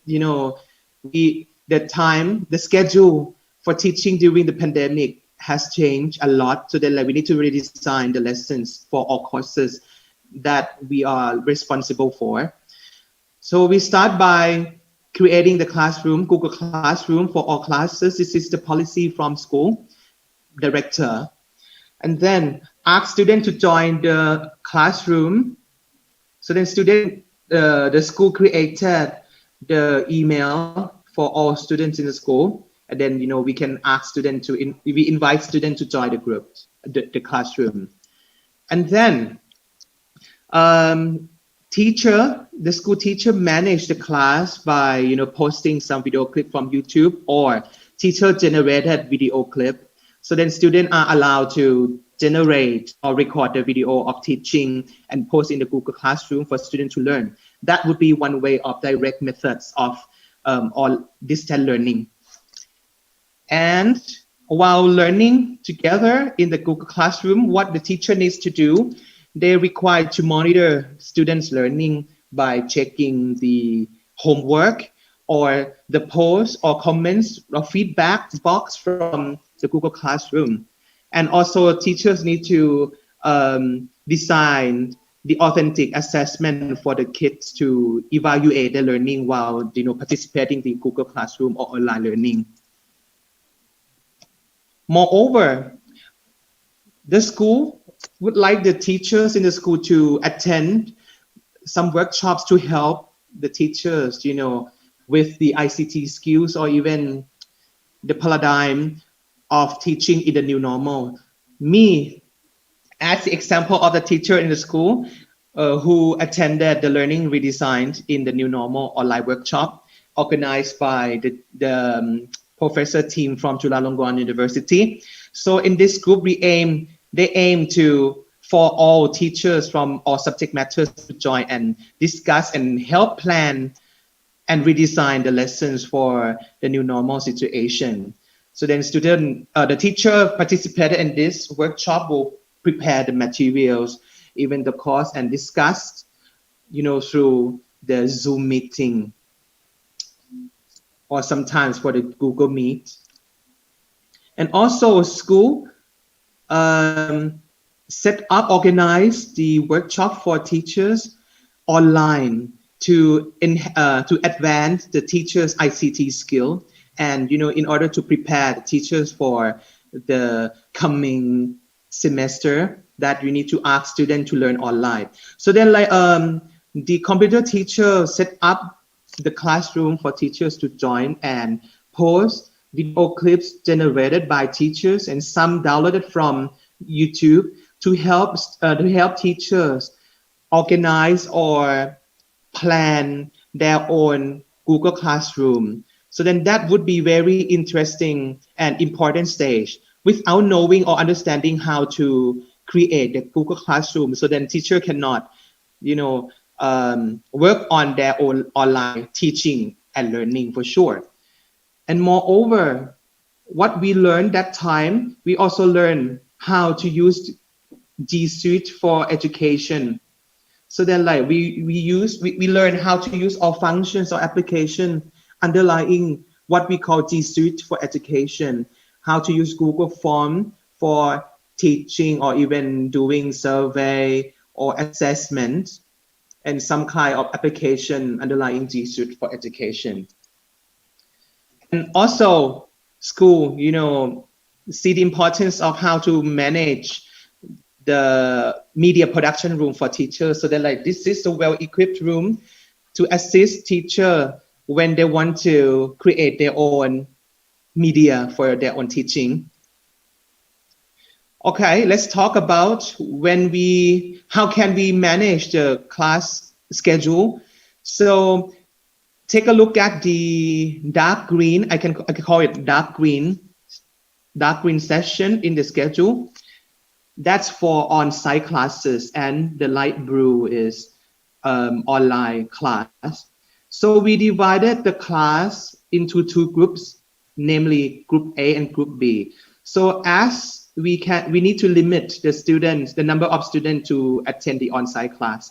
So then the maximum of the kids to participate the on-site class should not exceed 25 kids in the classroom. So then we need to break the class into two groups, which are Group A and B. So Group A will come to school, learn with on-site classes on Monday, Wednesday morning, and Thursday.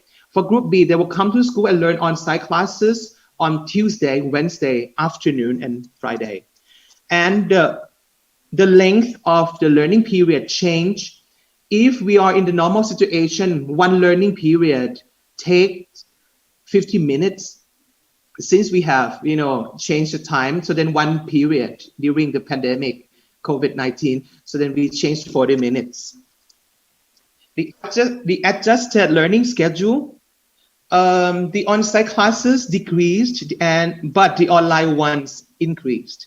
So for all classes, for all 4 credit course, we reduced one on-site class into 3 periods on-site and 1 period online. For 3 credit course, we reduced the number of class into 2 periods on-site and 1 period online. And for 2 credit course, we reduced into 1 period on-site and 1 period online. For any courses that open for only 1 period hour, so we can stay the same period, 1 period hour in the on-site classes. What the class that we learn for only 1 period could be like guidance class, or homeroom class, the morality and ethics class. So then we still stay the same in only 1 period, appear on the on-site classes schedule. The roles and responsibilities of student teacher. For the students, when they do on-site, when they come and learn on-site classes, they go to school as normal on the assigned dates. For the online one, they access the Google Classroom, learn and submit assignment. For teacher, teach both group A and B. So we have the double sessions for the teachers to teach. One class, they repeatedly teach 2 times. And for online class, they check online class attendance and enjoy teaching online. This is the classroom setting during the pandemic. So we try to set up the COVID safe classroom. So then we still keep distancing in the classroom, and we place the alcohol-based hand sanitizers in the classroom for teacher and students to apply. Sorry, Teacher Chun. So maybe you need about 5 minutes more. Thank you very much, Cynthia. You're welcome. Okay, for in terms of teaching strategies, take a look at this picture. This is what I have learned from the online workshop in the new normal. From the workshop, we define 5 teaching methods in distance learning. So what Sri Surakan adopt, we adopt the direct method and indirect method. So then we ask the teacher to generate the video clip and post the video clip for learning. So then student can learn directly from the video clip posted of the teachers. Sometimes we can ask students to join the interaction class via Zoom, Google Meet, or even the Line group. So then students can talk with the teachers to consult with the difficult parts of the lessons or some problems that occur while learning online. Some of classroom prefer using the direct experience method, for example, using the task-based learning, project-based learning to create independent learning. So I could say the method of teaching that we use in the classroom would be the same as the director of Madrasah Mu'arrimah Muhammadiyah Yogyakarta presented. We have various methods of teaching. So then the teachers themselves need to pick and choose the hands-on or practical teaching pedagogy to suit the student level and context.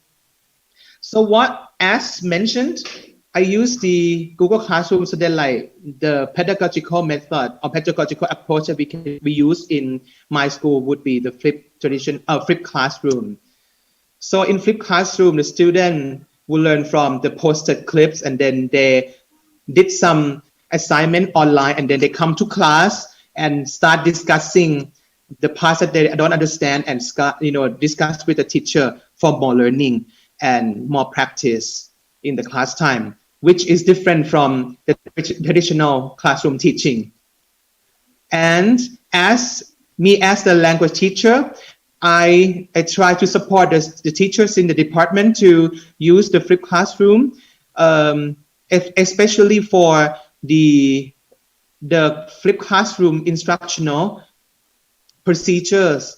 So we start from inside classroom first to create experiential engagement to the kids. Teacher can ask some questions related to the topics they are going to learn. And after that, we can ask them to do the online outside class. So then after teacher have posted the video clips, so then student will learn and explore what they can learn from the video clip posted. And when they come back to class, we want to strengthen the learning. So then we create the meaning making activities and demonstration and application. As a language teacher, we're supposed to create the stage of teaching that asks them to come back and produce their own language use. This happened with the same, other subject classes. The assessment methods, we have various methods for assessment, but the assessments will go for 3 stages: pre-learning, while learning, post-learning, and end of learning. And this is the examples. This is the last section of examples of the developed online learning package from one class that I picked. We did some research with the teachers who teach the same course. So we generate our own clips to post in the classroom. We ask all the teachers to construct the learning outcomes first, and then we ask the experts and teachers to create their own materials, and then post in YouTube, post in Google Classroom. This is examples of the capture page from the learning clip. And also we create a Google site for both teacher and student. Sometimes if student miss some part of the clip, student can come back to the Google site, the Google website, to click on some part that student might not understand, and then they can read the material posted by teacher. Before we start doing the survey or doing the research, we participated the phase one preparation, talking with the team members, and then we start the media production session via what we call OBS studio production stage. And we really emphasize on understanding of teacher. So then we organize the meeting on how to use the developed materials. And also we supervise and observe the class. So then in Thailand, not only the administrators team would come and observe the class and supervise, the teacher, the peer observation could be used for help teacher observing the use of developed material in classroom while learning activities, meeting after used materials. Okay, that's all about lesson learned from my school, Sri Prakan School. Thank you for attention. Okay, thank you very much, Mr. Teacher Tun. I think, yeah, so a perfect presentation. So I think there is a several question, but we have to answer the question in the question and answer section. Okay, the next speaker, the third speaker and the last speaker is coming from Malaysia, SMKA Naim Lil Banat, Malaysia. So I kindly respectfully invite the speaker, Mr. Haji Hashim bin Juson. To Mr. Haji Hashim bin Juson, time is yours.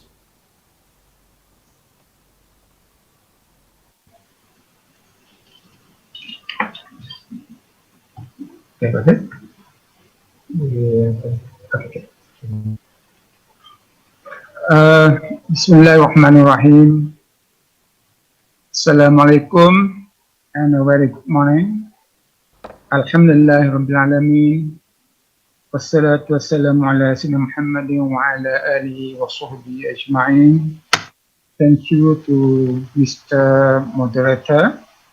First of all, I would like to congratulations to Madrasah Muallimat Muhammadiyah Jakarta for the 102nd anniversary celebrations, and we met again since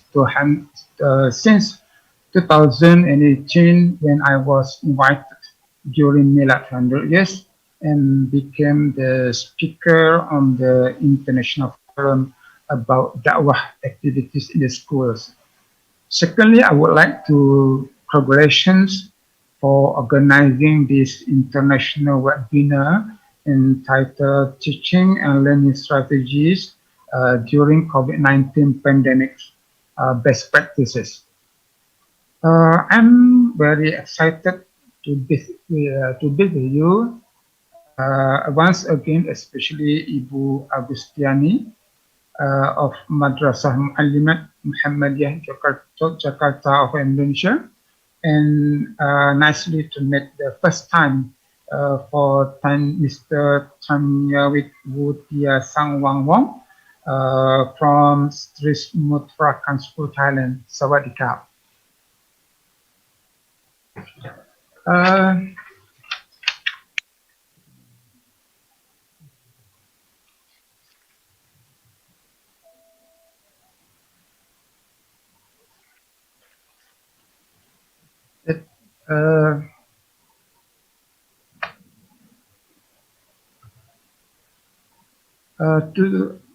Before we go on, I would like to introduce myself first. My name is Mr. Hashim bin Juso. I am a senior assistant administrations and curriculum, and I was here in SMKA Naim Lil Banat since November 2017. Previously, I worked in various schools and held various positions such as senior teachers of vocational and technique, and also a senior assistant of core curriculum. I'm 56 years old and approaching to the pension time, and we leave the service for another 4 years. About my academic qualifications. I have two diplomas. First is diplomas in accountancy from Technology University of Mara, and the second is diploma in education from National University of Malaysia. I'm also graduated in Bachelor of Business Administration from National University of Malaysia, majoring in Marketing and Management. My job is responsible for smoothing the administration, enhancing the teaching performance of the teachers, students' learnings, as well providing adequate assistance services so that the education policy goals are achieved.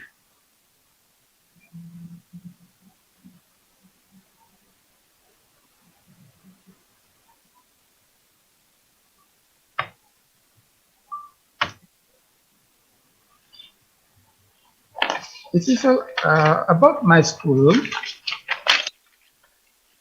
SMK Libanat is actually a government school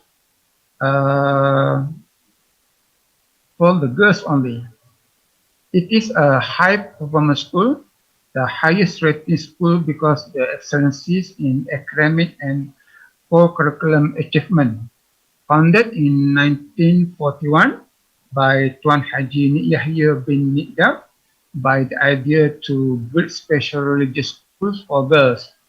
Situated in city center of Kota Baru, the capital state of Kelantan. Until now, there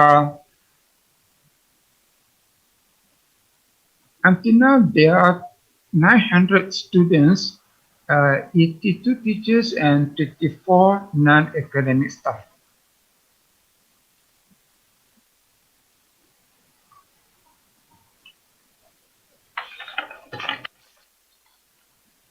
COVID-19 pandemic has changed the face of the life of the world humanity. It is a calamity that doesn't recognize anyone as the victim. The stories of war and violences is no longer focused. Rather, the world is struggling with the challenging tragedy of human ability to curb it. This dilemma not only causes various countries, but also spark increasingly critical turmoil in various sectors of life, including higher education and schools. The governments of Malaysia declare of implementing the movement control order to curb the spread of COVID-19, certainly limit the movement and activities of teachers and students. Thus, in order to facilitate the matter of learning and teaching, the Minister of Education suggests that all schools acting online in order to avoid the COVID-19 pandemic. Teachers are instructed to think the best alternative strategies and ways to change traditional face-to-face learning to the class online, which are considered the best option for learning environment. Schools are instructed not to be carried out face-to-face lesson for safety of the students and teachers, instead of using the latest communications technologies that are easily accessible to students. Teachers should also use all creativity to interact the students despite they are away from each other. For information, in Malaysia, the school has been closed twice due to the COVID-19 pandemic, as you see on the screen. The first is the school closed from 18 March to 14 July 2020. After that, the school was reopened from 15 July to 7 November 2020. This time, face-to-face teaching and learning with tight SOP. The school open and the classroom teaching is adapted in the class. And then the school closed again from November to 17th of November. After that, the school will close for the year-end school break until 20 January 2021. Sorry, Ustad, to interrupt you. So maybe you haven't shared your screen. Share screen-nya belum di-share, Ustad. Wait, Wait, Share screen. PowerPoint.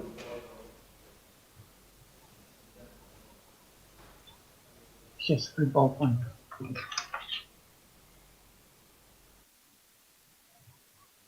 Share screen. Sorry. Your PowerPoint, maybe the participant will see your material. Is it okay?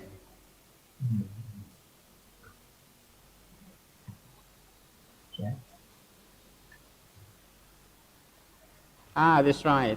Thank you very much. Yeah, something like that. Thank you. Thank you. Sir. I'm sorry. Yep, yep. Okay. For your information, in Malaysia, the school has closed twice during to the COVID-19 pandemic.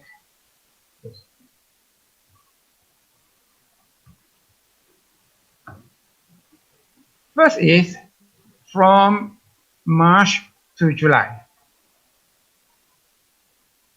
And then the second is from 8th November to 17th December. Okay. After the school closed,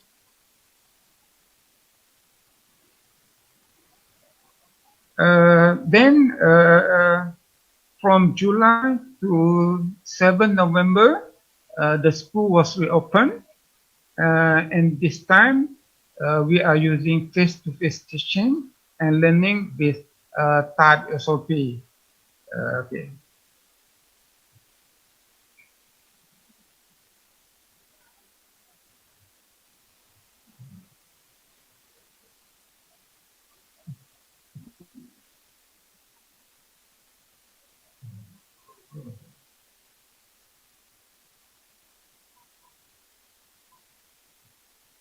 Okay. The first closure of the schools during 3 months has resulted in modification of teaching and learning method from face-to-face to online system. This is because the students and teachers are subject to the movement control orders and they ordered to stay at home. Teachers are required to work from home. The action taken by the school administrator is to put the new timetable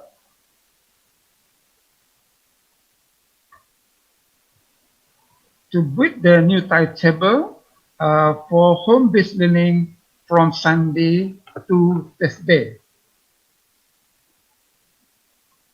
Each day there are 2 or 3 subject slots with 2 hours time. Therefore, the total of students learning per day is 4 hours a day, equivalent to 30 hours a week. Teachers are instructed to use the method that they can access their class students either using the Google Classroom, Google Meet, social media like Telegram, WhatsApp, or another like quizzes and etc. I would like to congratulate all my teachers for their full support and commitment helping the students through virtual learning online classes during the MCO period. However, not all the students benefit because of the two main constraints. There is no internet access or weak or unstable internet access, and the parental ability to provide the gadget such as personal computers or tablet or laptop or smartphone. In Malaysia,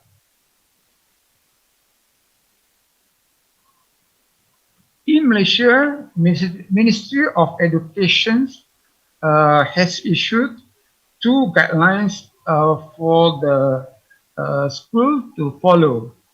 The first is the school reopening management guidelines.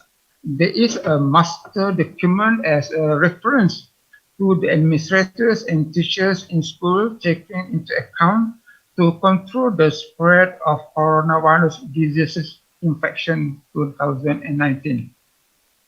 Meanwhile, the second is home and teaching learning manual purposes, who help the teachers implement home-based learning, home-based teaching and learning as an alternative to learning new norms.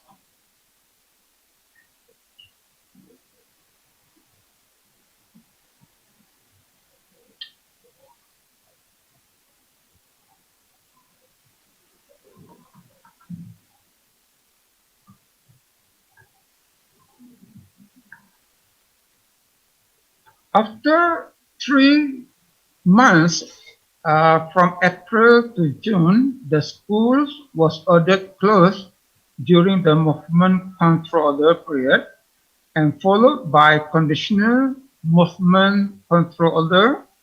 The school sessions reopened again in July. When the school reopened in July, face-to-face teaching and learning in the classroom were conducted with tight standard operating procedures that I will mention shortly. Teachers are required to align their annual plans so that the syllabus for the subject could be settled before the year-end school break. The teachers are also ordered to make the revisions for the topic that were poorly understood by students during classes before, especially science and technical subjects that are required them to make the experiments. Teachers are allowed to hold the incubation class, especially for students who miss the online classes. Extended or classes are allowed for Form 5 and Form 6 students as a preparation for national assessment. The school has conducted mid-year assessment and the trial examinations for SPM students to measure the efficiency online and face-to-face classes. Just now, I have mentioned that the type SOP during the school's reopenings. Below are the sum. Okay, first one is all teachers and students must screen the body temperatures.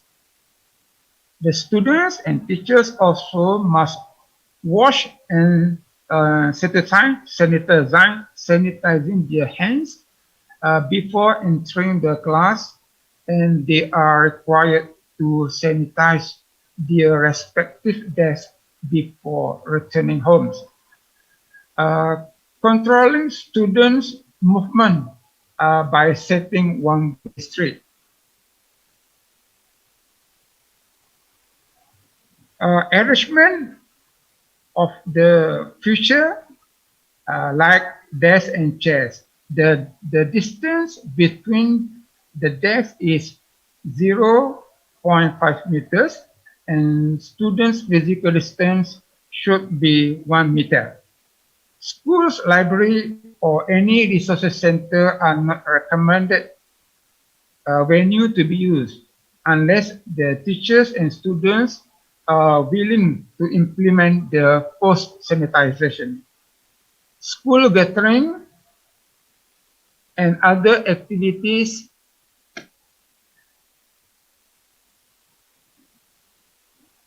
school gathering and other activities involving pupils, teachers, or school citizens gathered massively are not allowed.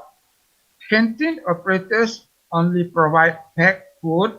People have to eat in the classroom under the supervision of teachers during the break. All face-to-face sports and co-curriculum activities are not carried out until a date to be notified. Face mask is not compulsory to students and teachers, but they are advised to do so. All additional classes, seminar, workshop involving a large number of students are not allowed. The Jum'ah prayer at the surah is allowed with 1 meter distancing. The school will provide the isolation room for students who are unhealthy, like cough, flu, sore throat, before taken by parents to hospital treatment.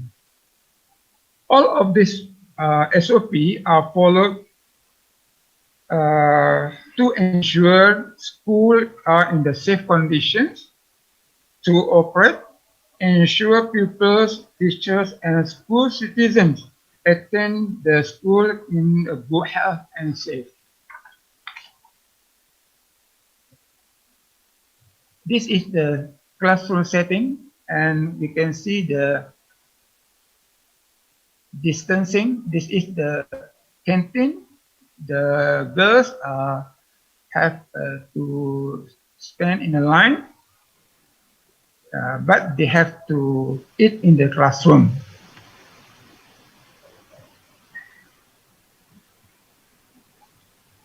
For your information, Ministry of Education has made the decisions to cancel the primary school assessment test.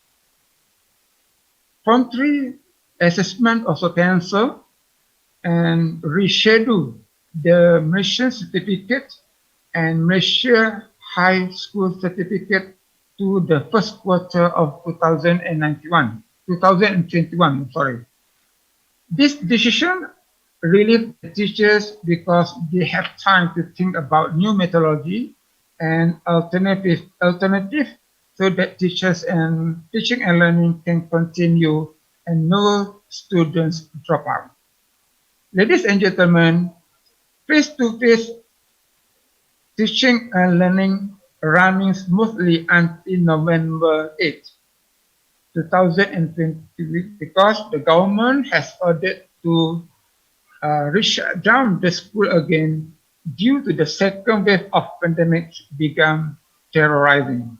Once again, teachers are directed to conduct the class on online based on the line classes or home-based learning until 17 December 2020. After that, from 18 December, the school will close for the year-end holiday.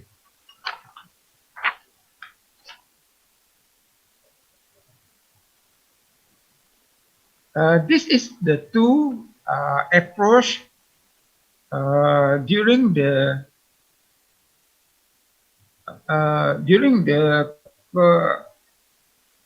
shutdown for the second phase. Generally, there are two types of home-based learning practices in my school.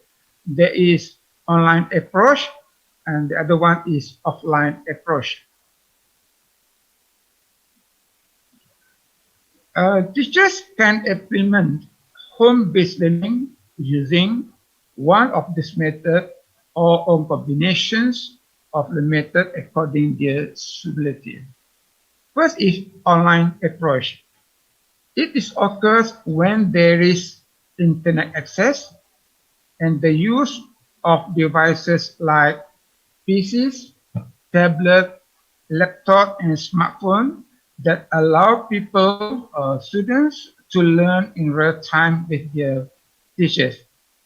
Platform options that can be used by teachers are Google Meet or Google Classroom, Digital Education Learning Initiative Malaysia or DELIMA, ChekGoTube, YouTube, EduWeb TV, and other social media applications like WhatsApp and Telegram. But the most used by the teachers are social media like Telegram and WhatsApp, Google Meet, and Google Classroom, depend on the teacher skills. Normally, the teacher will follow the official timetable that planned by school. And then sometimes the teacher did it extra time in the night or in the afternoon. The second one is the offline approach. When students learn, they have to use devices such as computers, laptop, and tablet or smartphone without internet access, such as textbook or other learning material posted by their teachers. Teachers download the materials in form of video, audio, slide and notes or assignment from the sources like YouTube or ChekGoTube. And then the downloaded materials is given to the students through the appropriate communication medium. The other one is the student also can benefit from the learning session through education television like RTM channel or OK channel or Astro channel. This is facilities provided by government through Ministry of Education to our school. There is 8 units of Chromebook and place in Stimulation Lab, 2 computer labs with 20 units of personal computers each lab, and 3 units internet service provider with 100 Mbps from telecommercial and unlimited data. Okay, now what is the teacher says about online classes? First one is they have to change the paradigm because it is mandatory to use virtual learning because they need to work from home. The second is ineffective teaching because they are familiar face-to-face teaching practice. They thought of a limited bilateral communication between teachers and students as well as students among themselves. Third is they are unable to finish the subject syllabus throughout the year. They have to modify on annual planning, intervention program as well as classroom assessment. They are taking time to adapt the new technology, especially for the senior teachers. There are still many teachers not have the skill of using information technology to enable them to deliver online teaching materials. Sorry, Ustaz. Yes? In 5 minutes left. Okay, no problem. Yep. This is the second last PowerPoint slide. Thank you. And the last is problem that facing by teachers is constrained working at home constrained working at home due to being interrupted by unconducive environment because they have to control at the same time their children and also household affairs. And the last is what is the constraints online class to the students? The first is internet access facilities. Some students do not have internet access or poor internet access especially those who are living in the rural areas. Sometimes they are out of data for online. They have to pay for prepaid data or to purchase the high-speed internet or Wi-Fi. This will burden the students from the low-income parents. The second one is they have no devices like telephone, smartphone, tablet, computers, or the laptop. When they don't have any facility, that means it is difficult for them to follow the online learning. Some of some of students share their device with their sibling or their parents' smartphone to study online. And the last one is uh, environment is not very conducive for them uh, to the environment that is conducive for learning. Sometimes the noisy comes from their siblings or maybe the narrow rooms or not don't have any suitable furniture. Last, the one is I would like to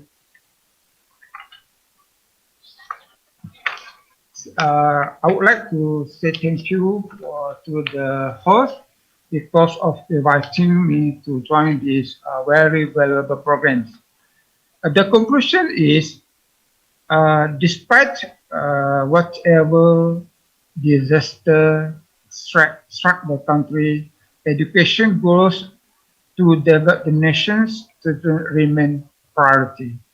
Pandemic COVID-19 changed the mind of educators to always be prepared to change and accept something new.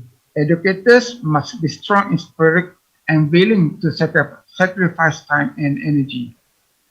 Adjusting to the new normal may not be an easy task, but it is possible. Teachers have to adapt to new teaching mediums and try the new things such as online teaching, new devices, new platforms, etc. To all teachers out there, no matter where are you, we have you in our prayers. Let's keep fighting this invisible enemy, COVID-19. United we stand, divided we fall. Thank you. Assalamualaikum warahmatullahi taala wabarakatuh.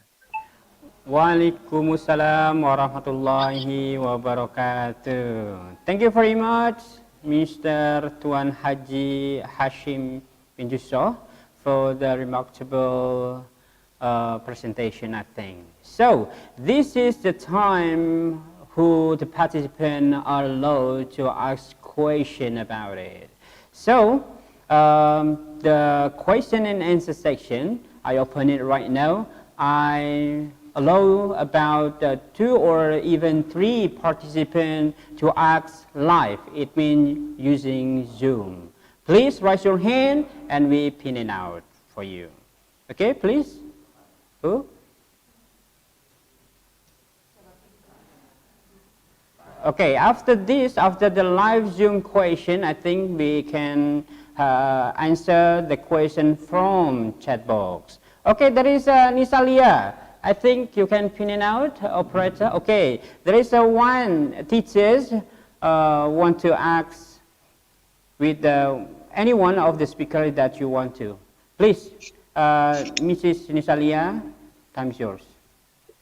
Thank you, Mr. Setia. Hello everyone, my name is Misalia. I want to ask to Mr. Tanyawit. What is the difficult that parents feel about learning in pandemic time in Thailand? And based on your opinion, how to make the learning process become effective and efficient? Thank you. Thank you very much. Thank you very much. The questions, I think, is the same question with the chat book. Thank you very much again. So maybe other question in live Zoom right now, I give you a chance. Operator, is there anyone who raised their hand code or something? Okay, I think we want to answer the question for the teacher Tune and for the Mr. Haji Hashim. I think the question is I take it from the chat box, I think, so that you can answer all the question. Okay, the first question that is addressed to teacher Tune, and the second question I think that you can answer all the question is like the important and excited questions like how to overcome the burden in students learning, something like students feel bored in this situation when they learn in their home. I think this is the first question. Maybe each of the speaker will answer that question. Maybe the second question maybe it's like in the chat box I read it, how to insist parents who don't care the children's assessment or children education, meanwhile the parents are active in social media. What is your opinion about that? Okay, please answer the question. By the first speaker, maybe teacher Tune first, and then after that Mrs. Agustiani Anawati, and then last is Mr. Haji Hashim bin Yusuf. Please. Okay, thank you very much. I could say like that question is really interesting and really popular. In my lifetime during the period of pandemic, I have been in many workshops, and then the participants always ask this kind of question that how could we overcome boredom of the kids while learning online, right? So based on my experience attending the workshop and based on my own personal experience, I could recommend you like this, like either your online classes are synchronous or asynchronous. What I did were, the first one is design and lessen the expected outcome you want the kids to achieve in one period. So since we have the shorter time comparing to the normal situations, so then we need to pick and choose the meaningful or essential learning outcome that you want your students to achieve in one particular class. I could say like one particular class should not exceed like 2 learning objectives for the students to achieve. Okay, the second one that I did, I will plan my lesson. Okay, I would suggest you to well plan your lesson with meaningful student center or active learning activities. Even though we assign students to learn online, we can ask them after watching the clip online, you better come and do some kind of interactive session via live group. Try to design it to become like more interesting and active for the kids to participate or to share what they have learned so far from the LTV or from online learning session.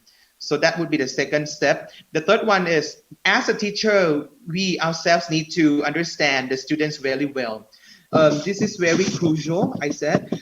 The length of time assigned to the kids to watch, whether generated or online available clips, should not exceed 5 to 10 minutes.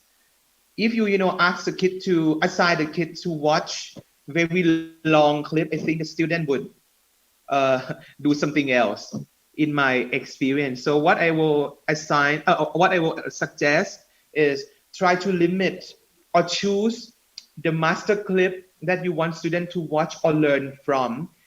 Like, do not exceed 5 to 10 minutes, but we would focus on student learning activities. After they watch, what you ask the kids or you require them to do something in terms of experience sharing or knowledge sharing. Set some kind of interactive live group for the kids to come and share in maybe 2 or 3 kids into one group and then share what they have learned so far. Or you use other technical or technological tools to facilitate, to assist your class. For example, you use Google Form to create like pop quiz after watched. After they have watched the clip, you need to finish this pop quiz via Google Form. You can come up with like many technological tools to support your learning. That would be challenge and even interesting activities for kids. And the last one is try to use authentic assessments. Not only assess student knowledge or content knowledge only. Since we have the limitation of learning, if we have the normal situation, they can come and learn with you on site at school. So they have chance to ask a question when they don't understand the lessons. But we change, we shift learning through online channels, so that like they might not have chance enough to ask a question. So try to assess student with other kind of authentic materials. Sometimes you not only assess them by assigning them to do the quiz after watch, you can ask them to do like long-term project after they learn from online clips, or let them do the online discussion together with your friends. That would be one of the authentic assessments that you would need to try with the kids during the pandemic situation. I think I proved they all work effective and successful in my class. So that would be my answer to the question, how to overcome the boredom of the kids. Thank you. How about how to pursue and push the parents? That would be really difficult question. That would be the same problem occur, even in Thailand. So difficult to ask them to see the importance of education for the kids, but without values, without understanding, or without to see importance of the kids' education, I think the student might not learn well with any platform for sure. So in my experience, what I have done with the parents, the parents of mine, they are good in using the social media, but sometimes they try to make a big burden for the teachers. They said like, it's not my task to be responsible for, monitoring student while studying at home, learning online. This is a question come to me that, oh my gosh, how can we help each other to push the kids to reach the success, So what I did in my class is to gradually ask the teacher question, or ask the parents question. What did they learn at home? What did they do at home, mom? I tried to pose one big question to both mom and dad, participated in my live group. As I mentioned in my presentation, that my school assigned the homeroom teacher to create the live group for all classes, for both parents and students. In the parents group, I try to ask them many questions, but first of all, I try to ask, freely, like, what did they do at home? And let the parents like come up with many answers. They say like, oh, sometimes they stay in front of computer, but without knowing that they do something. Maybe they play a game. Okay, I hear the keyword playing game. Some families said like, I observed them. They give full of participation in the lessons, but actually when the student come to the school, they tell me directly that they do other things. They did other things at home. The thing that I would recommend is to ask and be friend and even be counselor to the parents. That would be good things to help. And then, from being good friend, good partnership, I think parents might tell you more or talk to you more, and then they will feel more relaxed, and then they would gradually adapt themselves and see how education is important. That would be difficult question to answer, but as kind of, let's say I'm a new teacher, kind of new face teacher, new generation teacher, I challenge the parents back by asking questions. I don't want them to just ask me a question. Ask them question and then let we figure out the problem together. And another thing that I do, I pay a visit to the kids' family. This is the policy launched by the Ministry of Education, so then I can talk to the family at home. So then student might understand the situation happen at school in terms of learning and what teacher expect and need help, need assistance from the parents. When we have time to have a small talk together, that would be good benefits to both parent and teacher. I think that would be one technique that we can use to help them see how education is important. Yeah, that would be my answer. Okay, thank you very much for the answering the questions. Okay, the next speaker, maybe Miss Agustiani Ernawati, will answer the question, please. Okay, thank you very much for the question from Miss Alia. Yeah, it's about how to solve the student if the student feel bored. Yeah, in Madrasah Mu'alimat, yeah, the teacher can combine the method of the teaching process, like they can combine by using quiz, game, and then inquiry or problem solving. And also the teacher can make the learning teaching process online and offline. Offline here, it doesn't mean that the students face to face come to the classroom to come to school, no. But offline here, the teacher can use Zoom meeting or Gmeet. So maybe it can make the learning teaching process more interesting than before. It is maybe the one of the way to make the students are not bored to join with the learning teaching process with the teacher, I think. Yes, thank you.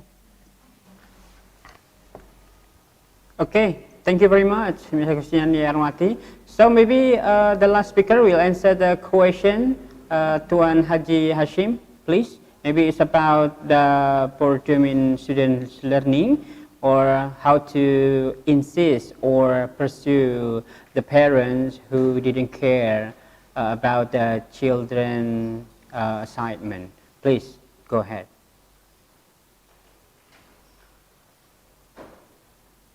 Director, can I speak the answer and answer the question in my own language? Yes, please. Yes, please. Yes, Can you hear me?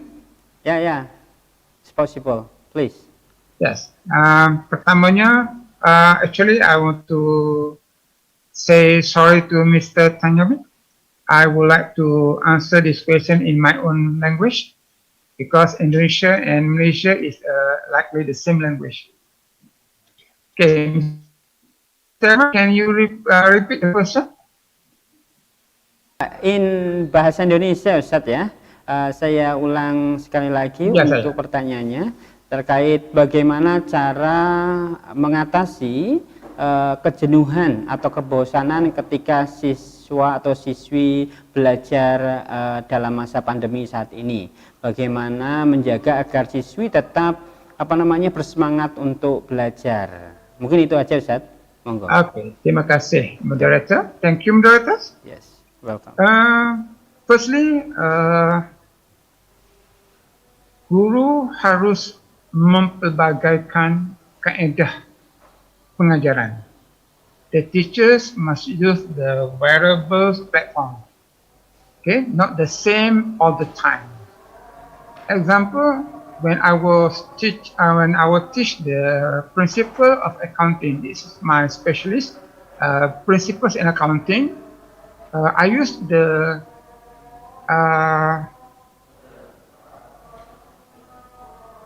not the same platform. Today selalu saya menggunakan keadaan Google Meet, and sometimes I guna secara offline, di mana saya akan mendapatkan beberapa video from YouTube that are posted from my friends, because we have the group in Malaysia. The teachers have to produce their own videos in teaching and accounting. From the videos that we have compiled, we use them and we post it and we download to the computers. So we post it to the students. This is cara saya buat. Terima kasih. Okay, thank you very much. Maybe there's the last answer and the last question. I know that so many questions in chat box, talking about the assignment, talking about the evaluation, and how to design an effective online learning and assessment or something like that. So many questions that the participant will know more about that. But the time is so limited. I'm so sorry about that, because it's the end of this section. But before we close, I think this is time for the speaker to closing remarks and maybe answer a little bit more about the question about the assessment or evaluation in each of school. How to evaluate, how to make an assignment, maybe on tactics assessment, or how to make an effective online assessment or something like that. So please answer the question, and then you say closing remarks, and then we close after that. Please, each of you answer that question and closing remark. Maybe I begin with the speaker, first speaker, Mrs. Agustiani Ernawati. Please, time is yours. Okay, thank you very much. For my closing remarks is that we have to remember that in education there are 3 education centers or 3 pillars of education: family, society, and school. So it is our time to make cooperation intensively to face the difficult time of COVID-19 pandemic. I'm sure that we can face this time very well, and we can do the best to prepare our students to be the best students in the world. Thank you very much. Assalamualaikum warahmatullahi wabarakatuh.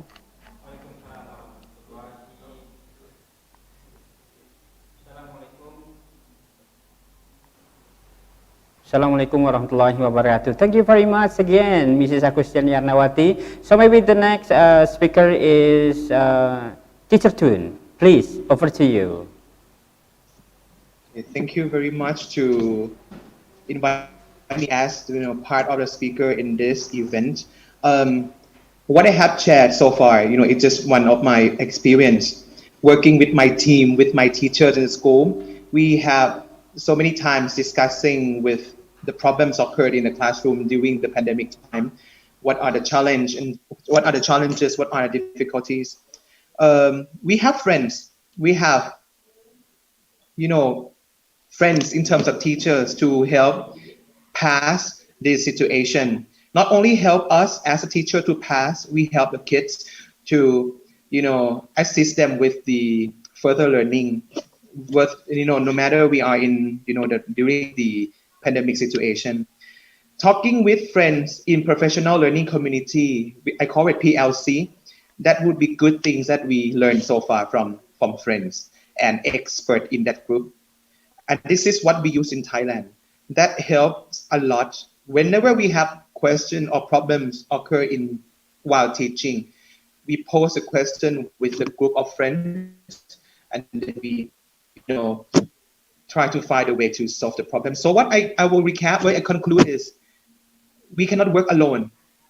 We need to work with other people. If we work with team, we solve the problem with team. You are not alone anymore. We pass this together. And don't forget that we can't leave the students behind. To help them is to understand them. So, to let them be successful in learning, you should not use you as the major person in deciding anything, even designing the lessons in classroom. You need to listen them, do the need analysis, what they like in classroom, what should be the expected learning outcome that you want them to achieve please we stay with that. Please stay with that outcome. That is what we want to help and let them achieve the goal of learning of that particular class. So then we try to support them to reach that. Do not like use you as the basis to come up with many things, because what you decide need to help the kids. So then we need to listen to students' voices. So that would be two things that I want to say to even to me and to everybody, to all the participants here. Lastly, thanks again for this event, and hopefully we can work and strengthen our relationship for the further meeting or further webinar. Thank you very much.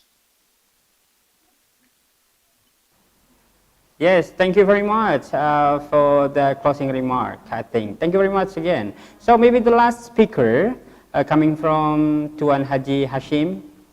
Tuan Haji Hashim, please.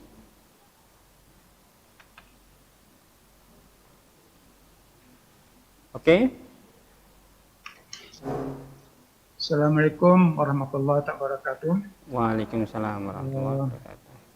Saya juga akan menggunakan bahasa Malaysia. Sorry ya. Yes, please. Okey, dalam menjayakan agenda pendidikan negara, semua orang kena mengambil bahagian. Bermula daripada pihak kerajaan, pihak sekolah, pihak masyarakat, Jabatan Pendidikan Negeri dan sebagainya. Mereka harus bekerjasama supaya dapat menjayakan sistem pendidikan negara, terutamanya ketika dalam Malaysia mengalami masalah yang besar iaitu pandemik Covid-19 ini. So, pihak sekolah juga mengambil beberapa langkah tertentu supaya pelajar tidak tertinggal dalam dunia pendidikan mereka.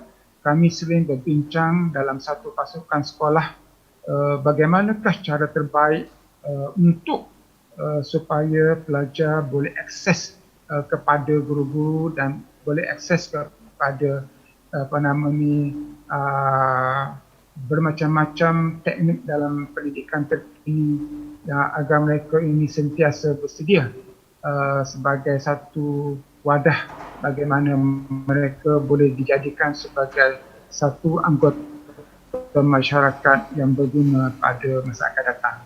Okay, that's all for today. I would like to say thank you to all the panelists, especially the Madam Ibu Agustiani, Mr. Tanawit, and I'm very sorry because I'm not very fluent in English, so I hope that I will do the best for this today. Thank you very much.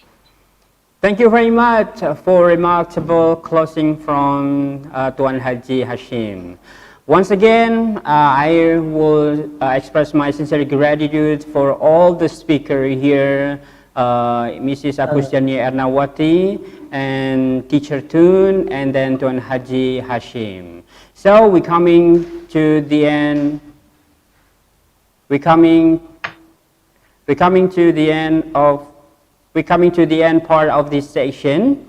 So I do hope that the information that I already delivered to you, that I already shared to you, is going to be very beneficial and useful for us and around us, I think. So from deep down from my bottom, I do apologize for any mistake that I've already done. So I would like to express sincere gratitude and appreciation for the speaker, for the director, for the vice director, for the teacher, and for the participant who joined in this webinar, international webinar. Again, thank you very much for your participation and have a great day. Bye-bye. Wassalamualaikum warahmatullahi wabarakatuh. Back to you, MC.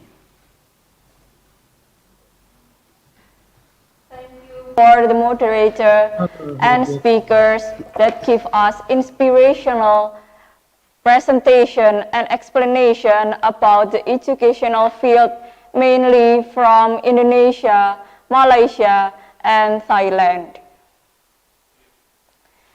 Ladies and gentlemen, we have reached to the end of the meeting. I hope you found this webinar is informative, inspirational, and useful. Once again, I would like to remind you in completing the link of attendance list to get the e-certificate. The link is available in the chat box. Terima kasih atas perhatian dan partisipasi Anda pada pagi hari ini. Kami ingatkan kembali untuk mengisi link daftar hadir yang telah tersedia di kolom chat pada Zoom Anda.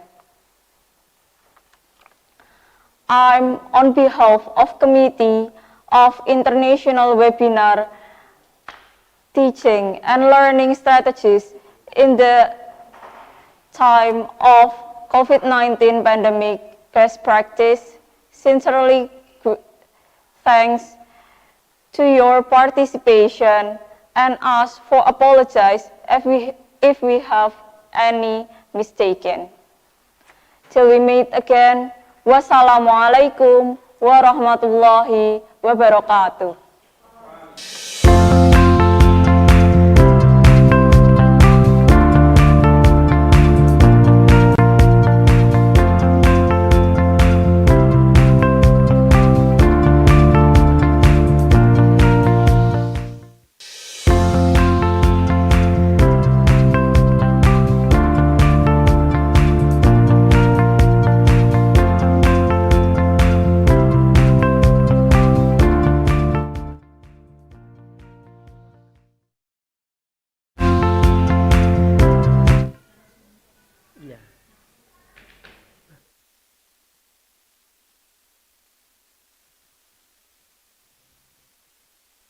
Very much. Thank you very much, Tuan Haji Hashim and Teacher Tun. Yeah, thank you very much. Maybe next time we can meet offline. Exactly. Maybe next time we have a chance, we can go to your school and we can cooperate well about anything on education. Thank you very much again ya. Terima kasih Bapak Ibu partisipan semuanya. Semoga bisa lain waktu bisa menyelenggarakan dan bersua lagi untuk seminar-seminar yang lain atau berbagai ilmu yang lain. Terima kasih Bapak Ibu. Jangan lupa mengisi Google Form yang sudah kami sediakan untuk mendapatkan e-sertifikat. Thank you very much. Thank you very much Teacher Tun and Tuan Haji Hashim for this time. Thank you.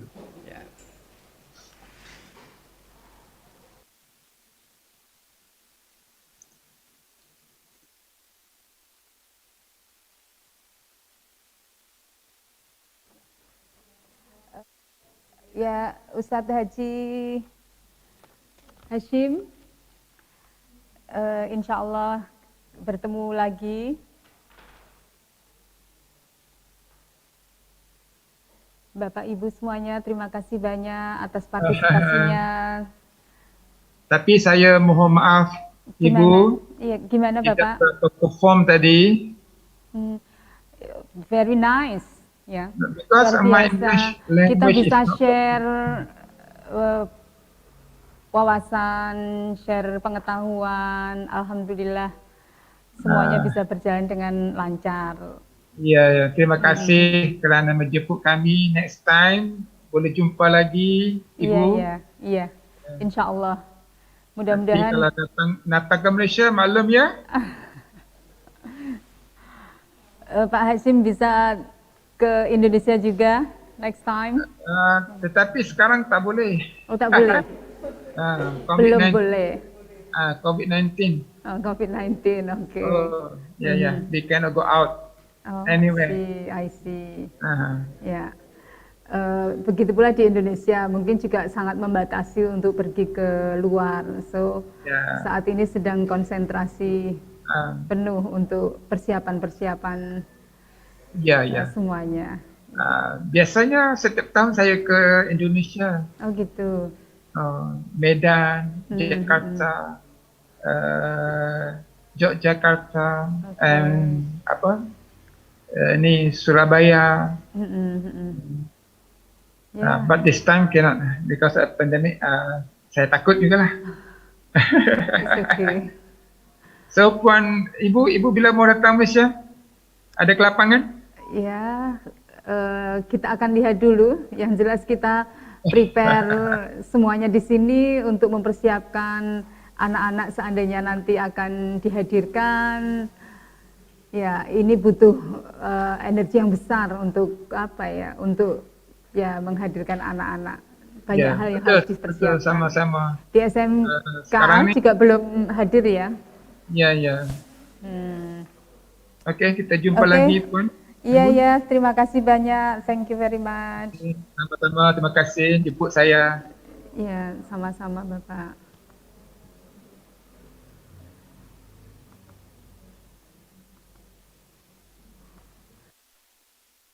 Sangat ini Pak, ada Pak Mugianta.